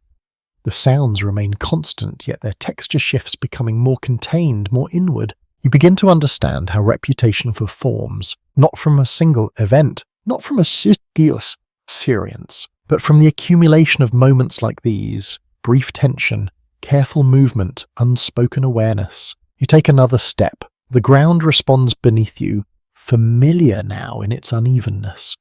Your body adjusts without hesitation, guided by the patterns you've already learned. A figure stands ahead, partially obscured by the shadow. They remain still as you approach, then step aside just enough to allow you to pass. The gesture is small, almost imperceptible, yet it carries a quiet understanding. You move through. The space closes behind you. And as you continue deeper into the street, you carry with you the sense that here safety is not absolute, nor is danger constant. Instead, both exist in shifting balance, shaped by attention, by awareness, by the subtle ways people move around one another in a place where every step matters. You move forward and the tone of the street begins to soften in a way that feels almost surprising. Not quieter, not emptier, but altered. A faint thread of music reaches you, carried unevenly through the narrow passageways. It is not refined, not carefully arranged, but alive in its own way. A fiddle, perhaps, or something similar, played with energy rather than precision. The notes bend slightly, rising and falling, as if shaped by the room they come from. You follow the sound. It leads you to a doorway that stands open, wider than most. Light spills out, warmer than what you've seen outside, flickering, with a steadiness that suggests more than a single candle. The air near the entrance feels different, Not cleaner, but charged with a kind of movement that pulls people in. You step closer. Inside, the space is crowded, yet not in the same way as the tenement rooms you have already seen. Here the closeness feels intentional. People gather not simply because there is nowhere else to go, but because this is where they have chosen to be, at least for a little while. A well-documented historical point notes that saloons and dance halls were central features of life in neighbourhoods like 5 Points, offering spaces where residents could find temporary relief from the pressures of daily existence through drink music and social interaction. As you stand at the threshold, you begin to understand why. The sound grows clearer. Laughter mixes with the music, creating a rhythm that feels fuller than anything you have heard outside. Voices rise and fall, overlapping in ways that feel less strained, more fluid. The energy here is not absent of hardship, but it is shaped differently. You do not enter fully. You remain near the doorway, allowing the scene to unfold in front of you. A man stands near the center of the room, his movements guided by the music. Not formal dancing, not structured steps, but something more instinctive. His body responds to the rhythm in small repeated motions, his expression lighter than those you have seen on the street. Nearby, a woman sits at a table, a cup held loosely in her hand. She watches the movement around her, her gaze steady, her posture relaxed in a way that feels rare in this environment. She does not smile constantly, but there is a softness in her expression, a brief easing of the tension that seems to exist elsewhere. An intriguing detail noted in some accounts is that despite the difficult conditions of daily life, people in these neighborhoods often carved out moments of enjoyment using music and social gatherings as a way to reclaim a sense of normalcy, even if only temporarily. You sense that intention here. You step slightly to the side, making room for someone entering behind you. They move past with familiarity, slipping into the space as if it were an extension of their own home. There is no hesitation in their movement, no uncertainty, only recognition. You remain where you are. The warmth from inside reaches you, contrasting with the cooler air of the street. It carries the smell of drink, of bodies gathered close together, of something that feels fuller, though not necessarily easier. You notice how the light behaves here. It does not struggle to reach the space. It fills it, reflecting off faces, hand surfaces, creating a sense of presence that feels almost comforting in its consistency. Scholars continue to explore whether these social spaces serve primarily as necessary outlets for stress, or whether they also contributed to patterns of behavior that reinforced existing hardships. As you observe the room, the answer feels less important than the experience itself. For this moment, the space holds something different. You hear a shift in the music. The tempo changes slightly, and with it, the movement of the people inside adjusts. Conversations pause, then resume. Laughter rises again, then settles. The room breathes in its own rhythm, separate from the street outside. A man near the doorway raises his voice briefly, calling out to someone across the room. The response comes quickly, a word or two followed by a gesture. The exchange is brief, yet it carries a sense of familiarity that suggests this place is more than just a temporary gathering. It is known. You notice how quickly you become aware of the contrast. Outside, every movement feels necessary. Inside, some movements are chosen. You take a step back, not out of discomfort, but to regain a sense of distance. The street behind you feels cooler now, quieter in comparison, though it has not changed. Only your perception. A smaller, less frequently mentioned observation is that for many residents, spaces like this provided not only social interaction, but also a sense of identity, a place where they could exist in ways that were not entirely defined by their labour or survival. As you stand there, you begin to understand that function. You turn slightly, looking back down the street. The shadows stretch further now, the details softened by the deepening night. The sounds from within the room follow you for a moment as you begin to move away, then gradually fade, blending back into the broader rhythm of the neighbourhood. You carry the echo of it with you. The music, the laughter, the brief sense of release. You continue walking. The ground beneath your feet remains uneven, the air still layered with the familiar mixture of smells. The street resumes its steady pace, its quiet insistence. Yet something has shifted within your understanding. You realize that even here in a place shaped by constraint, there are moments carved out for something else. Not escape entirely, but a pause, a change in tone, a reminder that life is not held in a single state. It moves, it adapts, and as you step deeper into the night, you carry that awareness with you, alongside everything else you have seen. You move on from the doorway, and the music fades behind you, replaced once again by the steady, layered sound of the street. Yet something lingers, a faint echo of warmth that contrasts with what comes next. The air shifts again, not in temperature but in tone. Ahead, the street opens slightly, just enough to create a small gathering space where movement slows and people pause more often than they pass through. The light here is softer, steadier, not flickering as much as what you have seen elsewhere. You notice a building set a little apart. Its doorway is wider, its steps worn, but maintained in a way that feels deliberate. A simple sign hangs above its lettering, faded but still visible. You do not need to read it to understand its purpose. A church, or something close to it. A recognized historical pattern shows that religious institutions and charitable missions played a visible role in neighborhoods like 5 Points, offering food, shelter, education, and spiritual guidance, often attempting to bring structure to places where formal systems had failed. As you stand at the edge of the space, that role becomes visible in the quiet activity unfolding before you. A small group gathers near the entrance. Their posture is different from the clusters you have seen before. Less guarded, less hurried.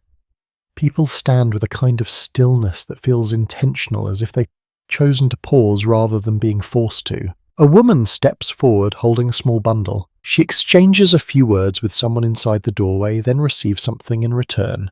Bread, perhaps, or another simple item.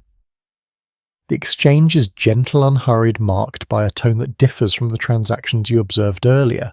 You watch for a moment, then step closer. The threshold feels distinct, though not closed. The light from inside spills outward, illuminating the immediate space with a clarity that softens the edges of the street. It does not erase what surrounds it, but it alters how it is seen. Inside, you catch a glimpse of order. Not perfect, not complete, but present. A table arranged with care. A few chairs placed in a way that suggests intention rather than necessity. Figures moving with a slower, more measured rhythm. You do not enter fully. You remain near the doorway, observing. A quieter historical observation notes that many charitable efforts during this period were driven by a mixture of compassion and reformist ideals, aiming not only to provide immediate relief, but also to encourage changes in behavior and lifestyle among the poor. As you stand there, you sense that dual purpose. A man stands just inside, speaking softly to someone seated nearby. His tone is calm, steady, carrying a sense of reassurance. The person listening nods occasionally, their posture slightly relaxed compared to others you have seen. You notice the difference. It is subtle, but it is there. You step back slightly, making space for others approaching. A child moves past you, guided gently by an older figure. Their steps are slower here, their movement less hurried, as if the space itself encourages a different pace. You turn your attention outwards again. Near the edge of the gathering, a small group stands in quiet conversation. Their voices are low, their gestures minimal. There is a sense of shared understanding, though not necessarily agreement. Some scholars have suggested that charitable institutions in areas like this often face tension between offering support and imposing expectations, creating complex relationships between those who gave and those who received. As you observe the interactions, you begin to see that complexity in the way people engage. A man steps away from the doorway holding something wrapped in cloth. He pauses for a moment, looking down at it, then continues into the street. His expression is neutral, neither relieved nor burdened, simply focused on the next step. You follow his movement briefly, then return your attention to the space. A faint sound reaches you from within. Not music this time, but something softer. A voice speaking in a steady rhythm, perhaps reading, perhaps reciting. The words are not clear from where you stand, but the tone carries a sense of structure, of something intended to guide rather than simply accompany. You realize how different that this feels. Not separate from the street, but distinct within it. You take a step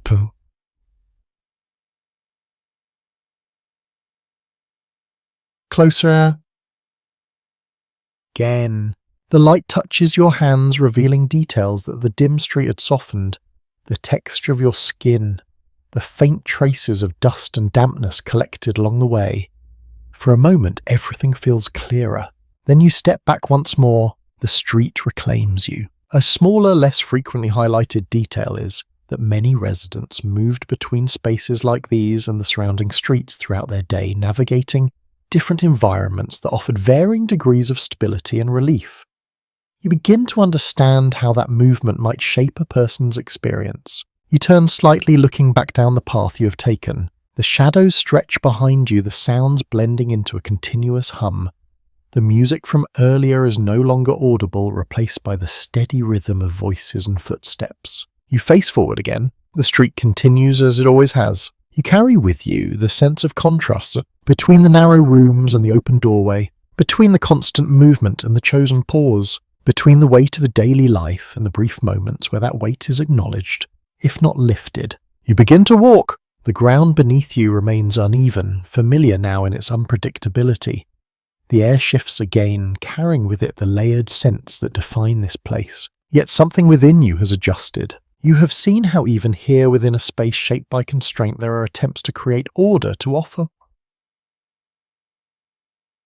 support, to provide moments of steadiness. They do not change everything, but they exist. And as you move deeper into the night, you carry that awareness with you, alongside the understanding that every part of this environment, from the narrowest alley to the most open doorway, contributes to the life that continues within it. You move forward again, leaving the soft glow of the doorway behind, and the street begins to tighten around you once more. The air cools slightly, though not in a refreshing way. It carries a dampness that settles into your clothes, into your skin, into the quiet spaces between each breath. The night deepens, and with it a new kind of challenge begins to take shape. You notice it first in the way people move. Their steps are quicker now, not rushed but purposeful, as if there is something about the coming hours that requires preparation. A woman pulls her shawl closer around her shoulders. A man adjusts his coat, pressing it tighter against his body. The gestures are small yet repeated often enough to form a pattern. Cold is coming, or perhaps it is already here, settling slowly into the spaces between buildings where sunlight has long since disappeared. A well-established historical observation tells us that winters in mid-19th century New York were particularly difficult for those living in overcrowded and poorly insulated housing, where limited access to fuel and heating made even indoor spaces vulnerable to the cold. As you continue walking, you begin to sense how that vulnerability extends beyond the walls. The wind finds its way through narrow gaps. It moves along the street in thin currents slipping between structures, carrying with it a chill that contrasts with the earlier warmth of gathered bodies and cooking fires. It is not strong, but it is persistent. You feel it at your hands first, then at your face. You adjust your posture slightly, drawing your arms closer, responding instinctively to the change. Ahead, a small fire burns low in a metal container. It's not large, not too bright, but it creates a point of warmth that draws people near. A few figures stand around it, their hands extended toward the faint heat, their bodies angled inward. You approach slowly. The fire crackles softly, its sound almost lost beneath the surrounding noise. The light it casts is uneven, flickering across pieces that appear and disappear with each shift of the flame. A quieter detail noted in some historical accounts is that in colder months, residents often relied on improvised heating methods, including shared fires in streets or communal spaces, as a way to supplement inadequate indoor warmth. You see that practice here not as an exception, but as a necessity. One person steps away from the fire, making room for another. The movement is subtle, unspoken yet understood. You stand at the edge of the group for a moment, feeling the slight difference in temperature, the way the warmth reaches only so far before fading back into the cool air. Then you move on. The street continues, its surface now carrying a different texture. The dampness feels colder, the uneven ground less forgiving. Each step requires a bit more attention, not because the terrain has changed, but because your body responds differently to it. You notice the windows. More of them are closed now, their coverings drawn tighter, their light dimmer. The spaces inside feel more contained, more insulated, though, the protection they offer is limited. Scholars continue to explore how seasonal changes intensified the challenges of urban poverty, with winter conditions amplifying issues of overcrowding, illness, and resource scarcity in ways that shaped daily survival. As you move through the street, you begin to feel how the environment itself shifts with the season. A door opens briefly. A figure steps out, then quickly back in again, as if testing the air and finding it less welcoming than expected. The door closes and the light disappears, leaving the street to its own dim illumination. You continue. A faint sound reaches you, the rustle of fabric as someone adjusts their clothing. The soft thud of footsteps that are slightly heavier now, as if each movement carries more weight. You become aware of your own breathing again, the way the cooler air feels as it enters your lungs, the way it lingers just a little longer before leaving. A small, often overlooked detail from this period is that many people adapted their daily routines during colder months, conserving energy, minimizing unnecessary movement, and seeking out even the smallest sources of warmth. You begin to see those adjustments in the way the street moves. Slower in some places, more deliberate. You pass a narrow alley where the darkness deepens quickly. The air there feels colder, still untouched by the limited warmth of nearby fires or crowded rooms. You do not enter. You simply acknowledge it as part of the larger pattern. You move back toward the center of the street. The fire you passed earlier flickers in the distance, its light barely visible now. Other small points of warmth appear here and there, each one surrounded by a few figures, each one temporary. You notice how people gather, then disperse. No one remains too long. The need to move continues even in the cold. You take another step. The ground responds beneath you, familiar yet altered by the change in temperature.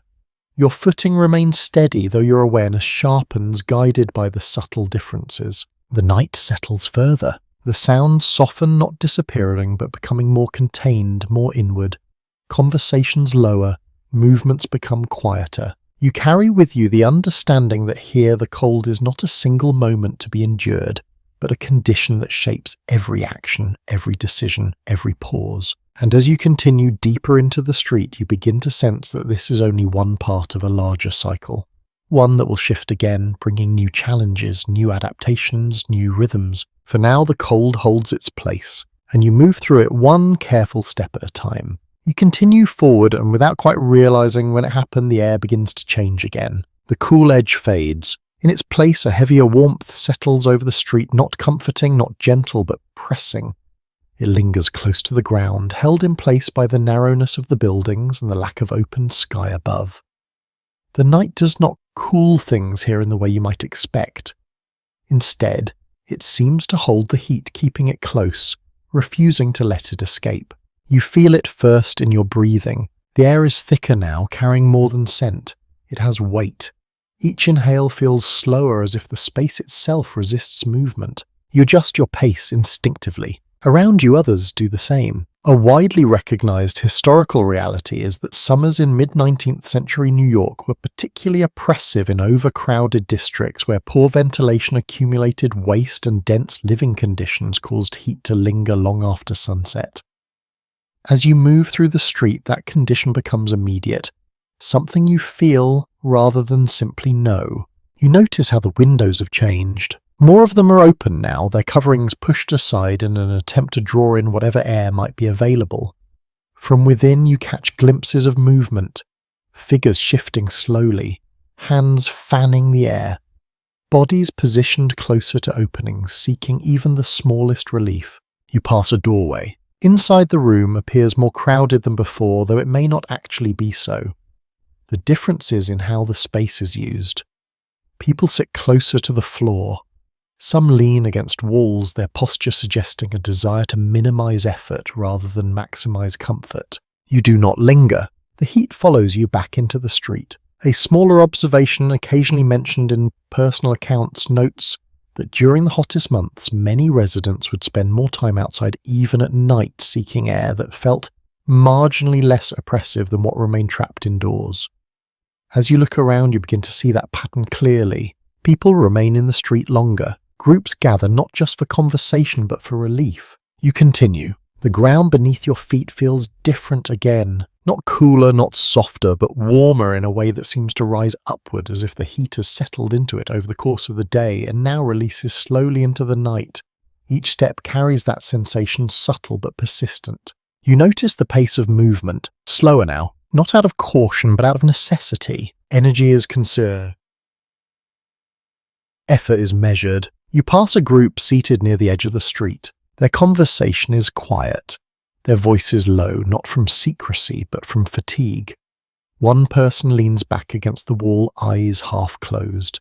Another fans themselves with a piece of cloth, the motion steady, repetitive. You feel the rhythm of it, slow, unbroken. Scholarly interpretations vary on whether prolonged exposure to such heat conditions significantly affected productivity and health in urban populations, or whether people gradually adapted their routines to accommodate the seasonal strain.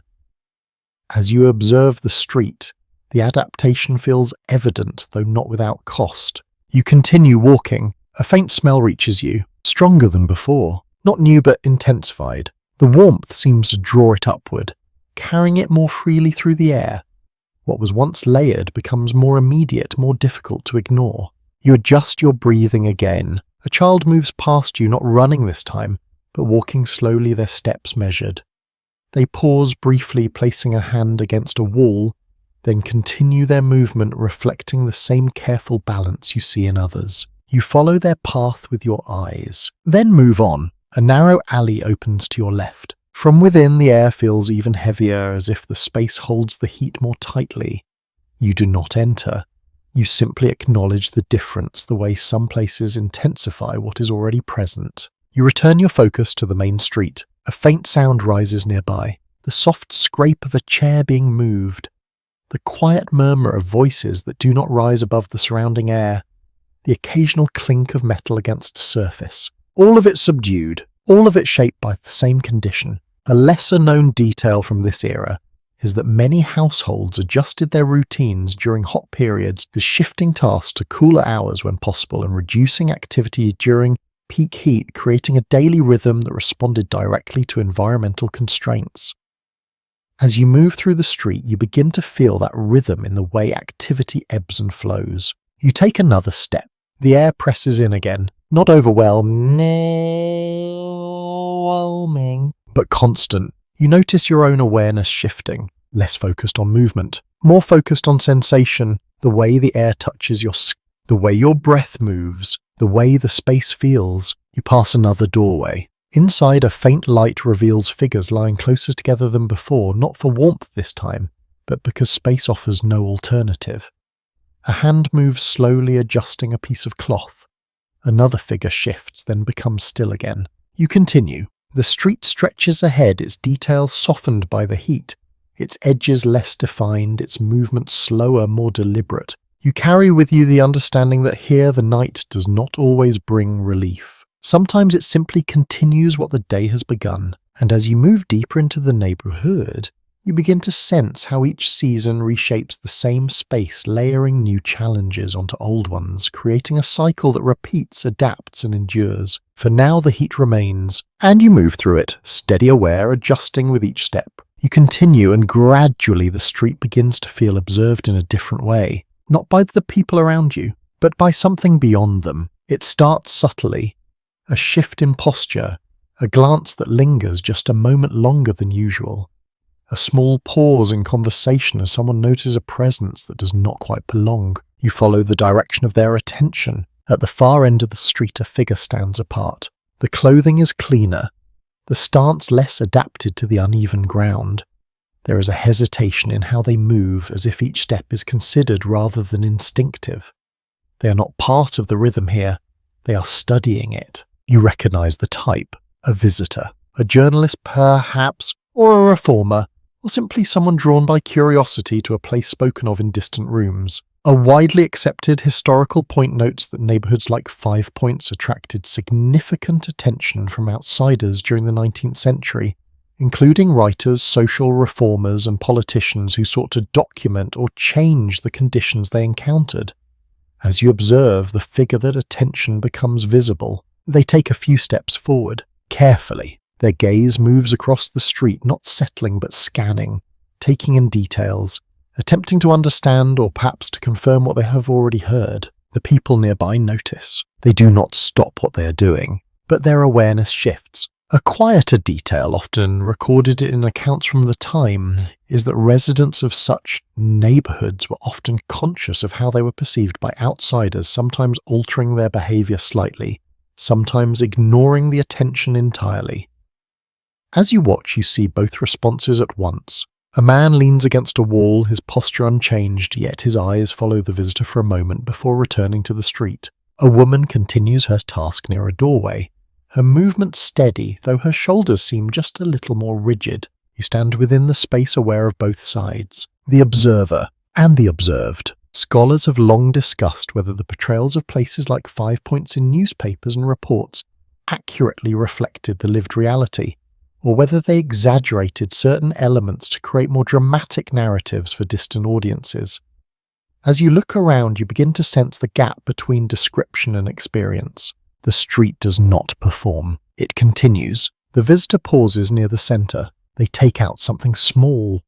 A notebook, perhaps. Their hand moves, making brief marks. The motion is quick, efficient, as if capturing fragments rather than full impressions. You wonder what they will write. What details will remain? What will be left out? A child watches from the distance. Their gaze is steady, curious, but not welcoming.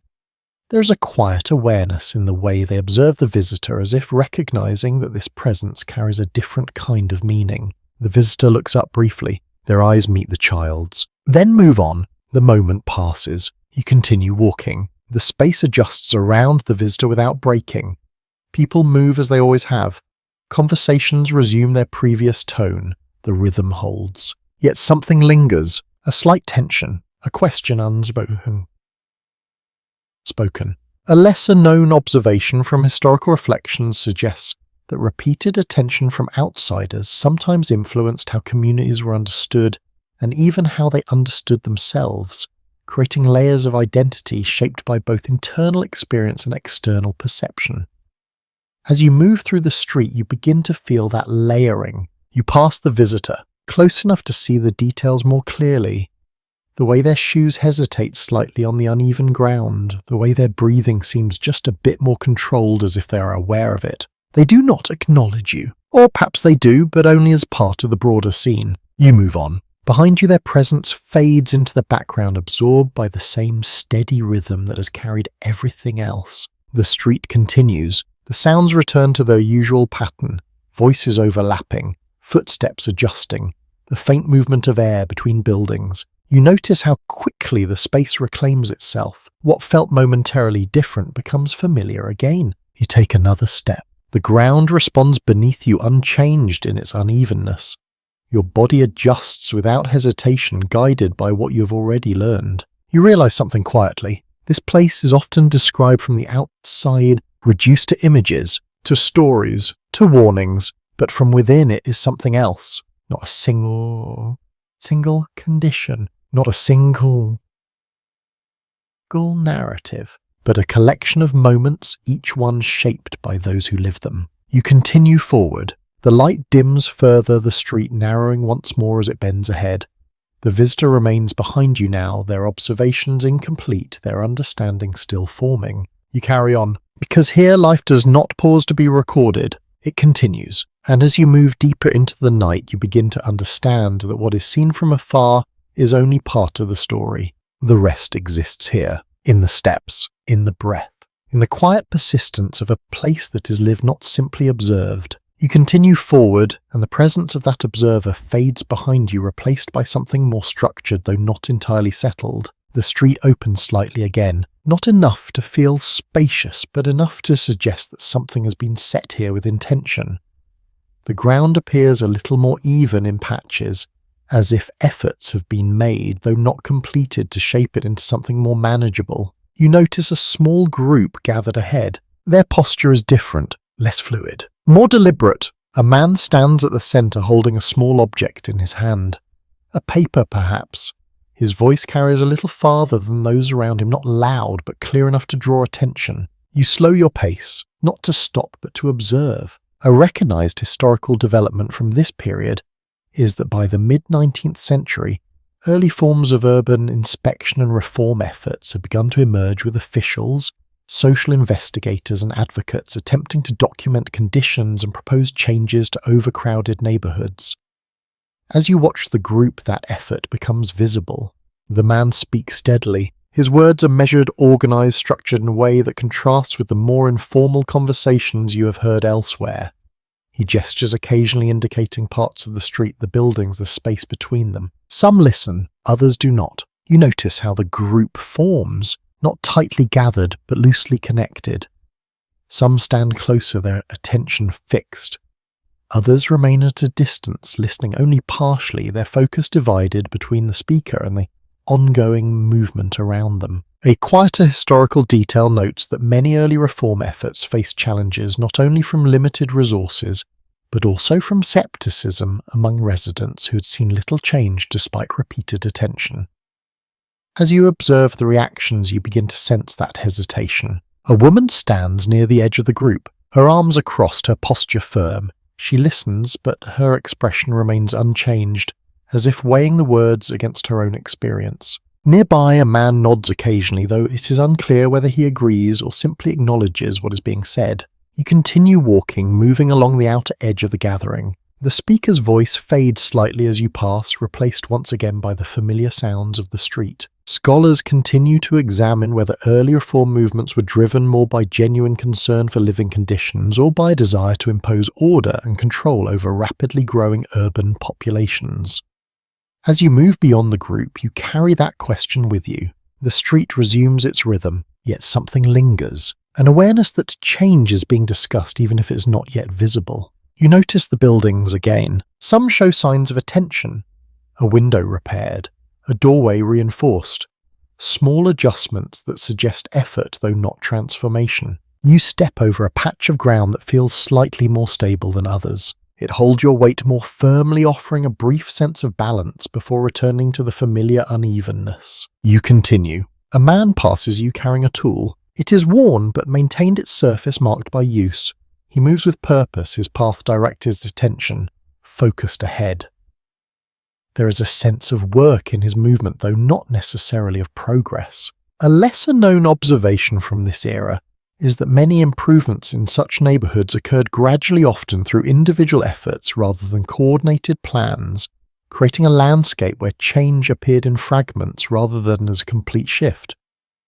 As you walk, you begin to see those fragments. A repaired step, a cleared section of ground, a structure that holds together just a little more securely than those around it. You pass a doorway where two people stand in quiet conversation. Their tone is different from others you have heard, more reflective, as if discussing something that extends beyond the immediate moment. You catch a fragment of their words, a mention of change, of possibility. Then it fades as you move on. You begin to notice how the street carries both stability and uncertainty at once. Efforts to improve, conditions that resist, conversations that suggest movement, realities that remain. You take another step. The ground responds beneath you, familiar now in its shifting texture.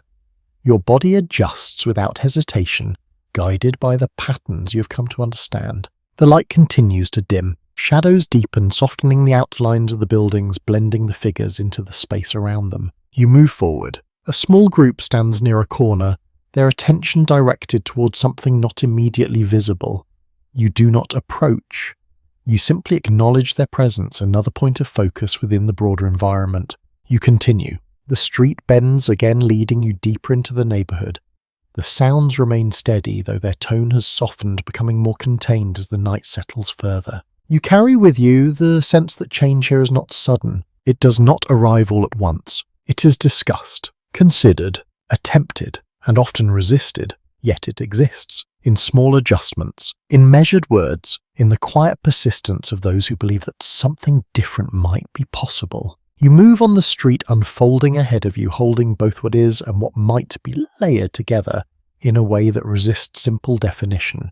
You continue, and something settles over the street that feels quieter than anything. Before, though not empty, not still, It is a different kind of presence, one that does not draw attention to itself, yet shapes everything you notice. The movement remains. People pass. Voices rise and fall. But beneath it all, there is a steadiness that you begin to recognize, not in any single action, but in how those actions continue despite everything you have seen. You slow your pace, not because the path requires it, but because the moment does. A woman sits near a doorway, her hands resting loosely in her lap. She is not engaged in a visible task, yet her posture carries the sense that she has been and will be again. For now, she allows herself a brief pause. Her gaze is directed outward, not fixed on anything specific, simply taking in the street as it moves. You pass quietly. A well-documented observation from this period highlights that even in the most crowded and difficult conditions, individuals found small moments of rest and reflection, creating brief intervals of stillness within otherwise continuous labour. As you move through the space, you begin to see those intervals more clearly. They are not interruptions, they are part of the rhythm. You continue. A man stands near the edge of the street, speaking softly to a child beside him. His tone is calm, measured, carrying a kind of patience that feels deliberate. The child listens, their posture attentive, their movement still for the moment. You do not hear the words, but you understand the exchange. A quieter historical insight suggests that strong interpersonal bonds often formed within these communities, shaped by shared experience and mutual reliance rather than formal structure.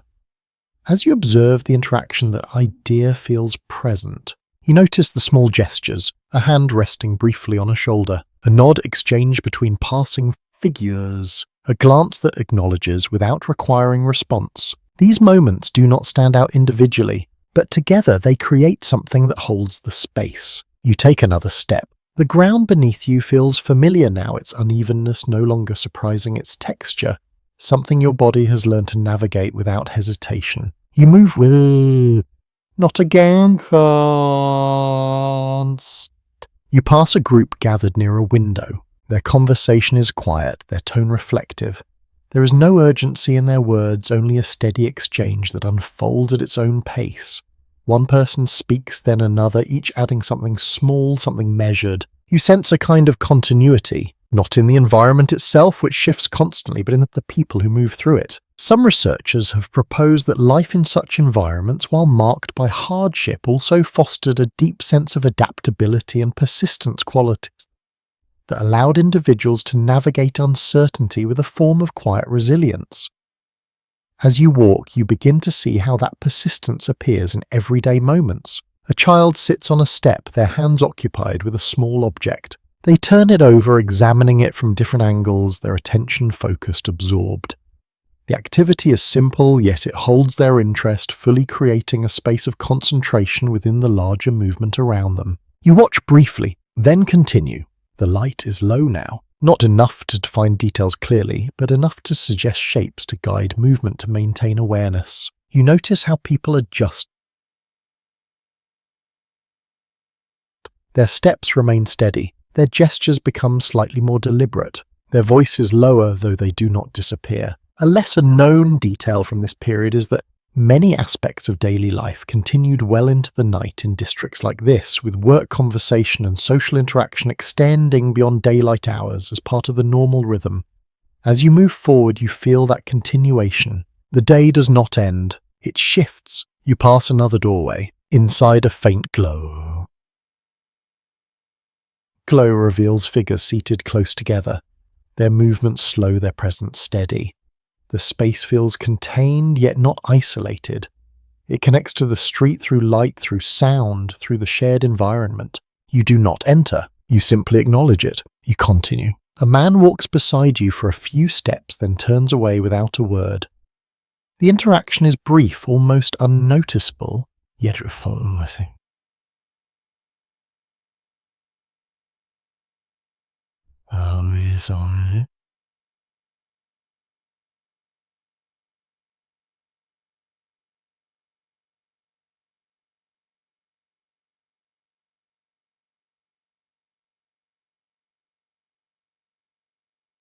Mm.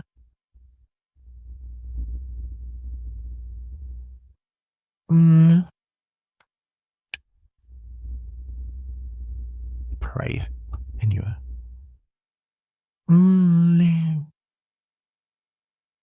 You begin to understand that here life is not defined by a single condition, not only hardship, not only survival, but also by the ways people remain present within it, the ways they pause, the ways they connect, the ways they continue. You take another step. The street bends slightly, leading you toward a space that feels less dense though not entirely open.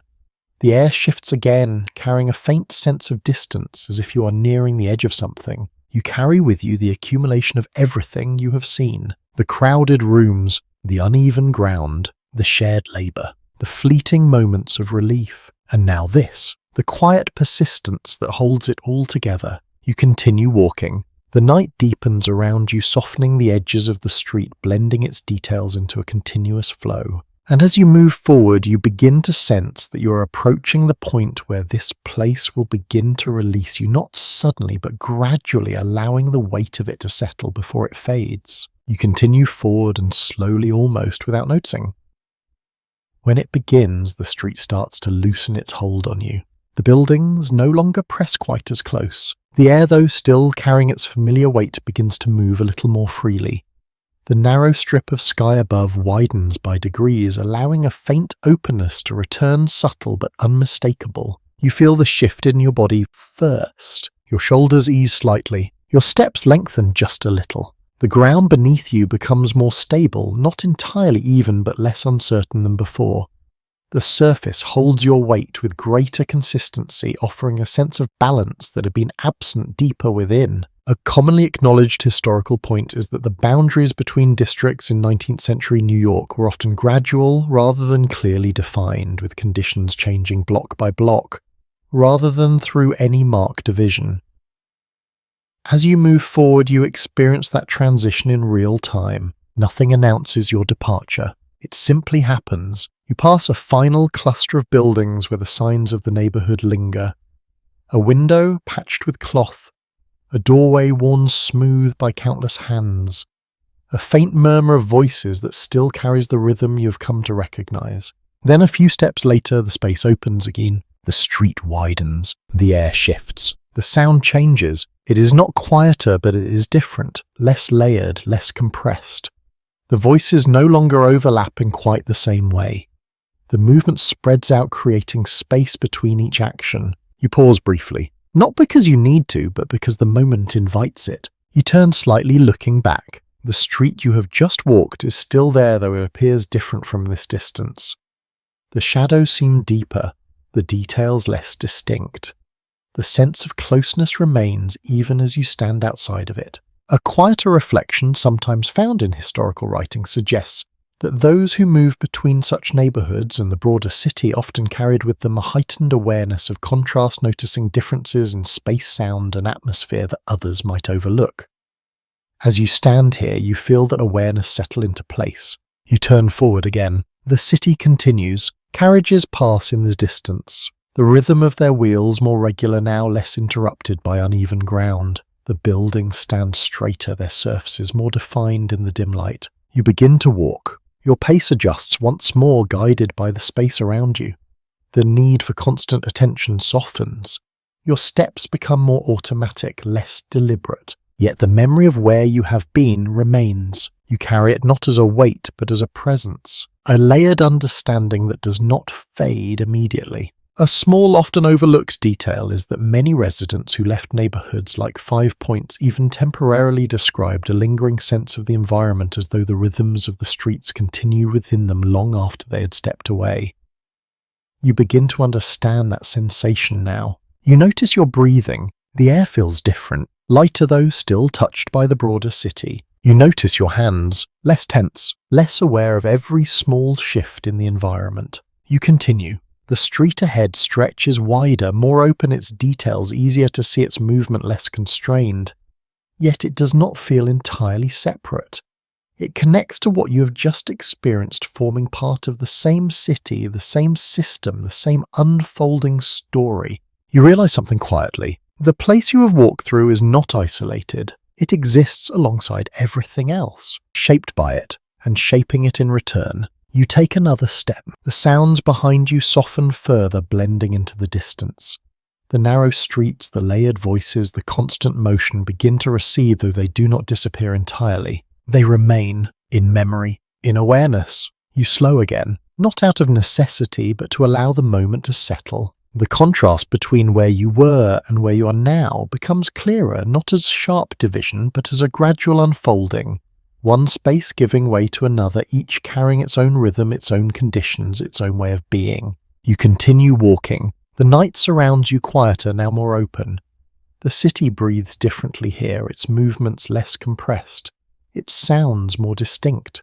And yet beneath it all you carry the knowledge that just a short distance behind you the streets continue as they always have, holding their rhythm, their challenges, their quiet persistence. You take one last step forward and allow yourself to let go slowly of the tension you did not really notice while you were within it. The air feels softer now, the ground steadier, your body more at ease. You keep moving, not toward anything in particular, but simply forward, allowing the experience to settle into something quieter, something more distant. The city does not end, but your journey through that part of it does, and as the night continues you let the details fade gently one by one, until what remains is not the weight of what you have seen, but the understanding of it. A place lived, a place endured, a place that continues. You slow your pace further now. Your breathing becomes steady even. The sounds around you soften into a distant rhythm, no longer demanding attention. You let your thoughts drift. Not sharply, not with urgency,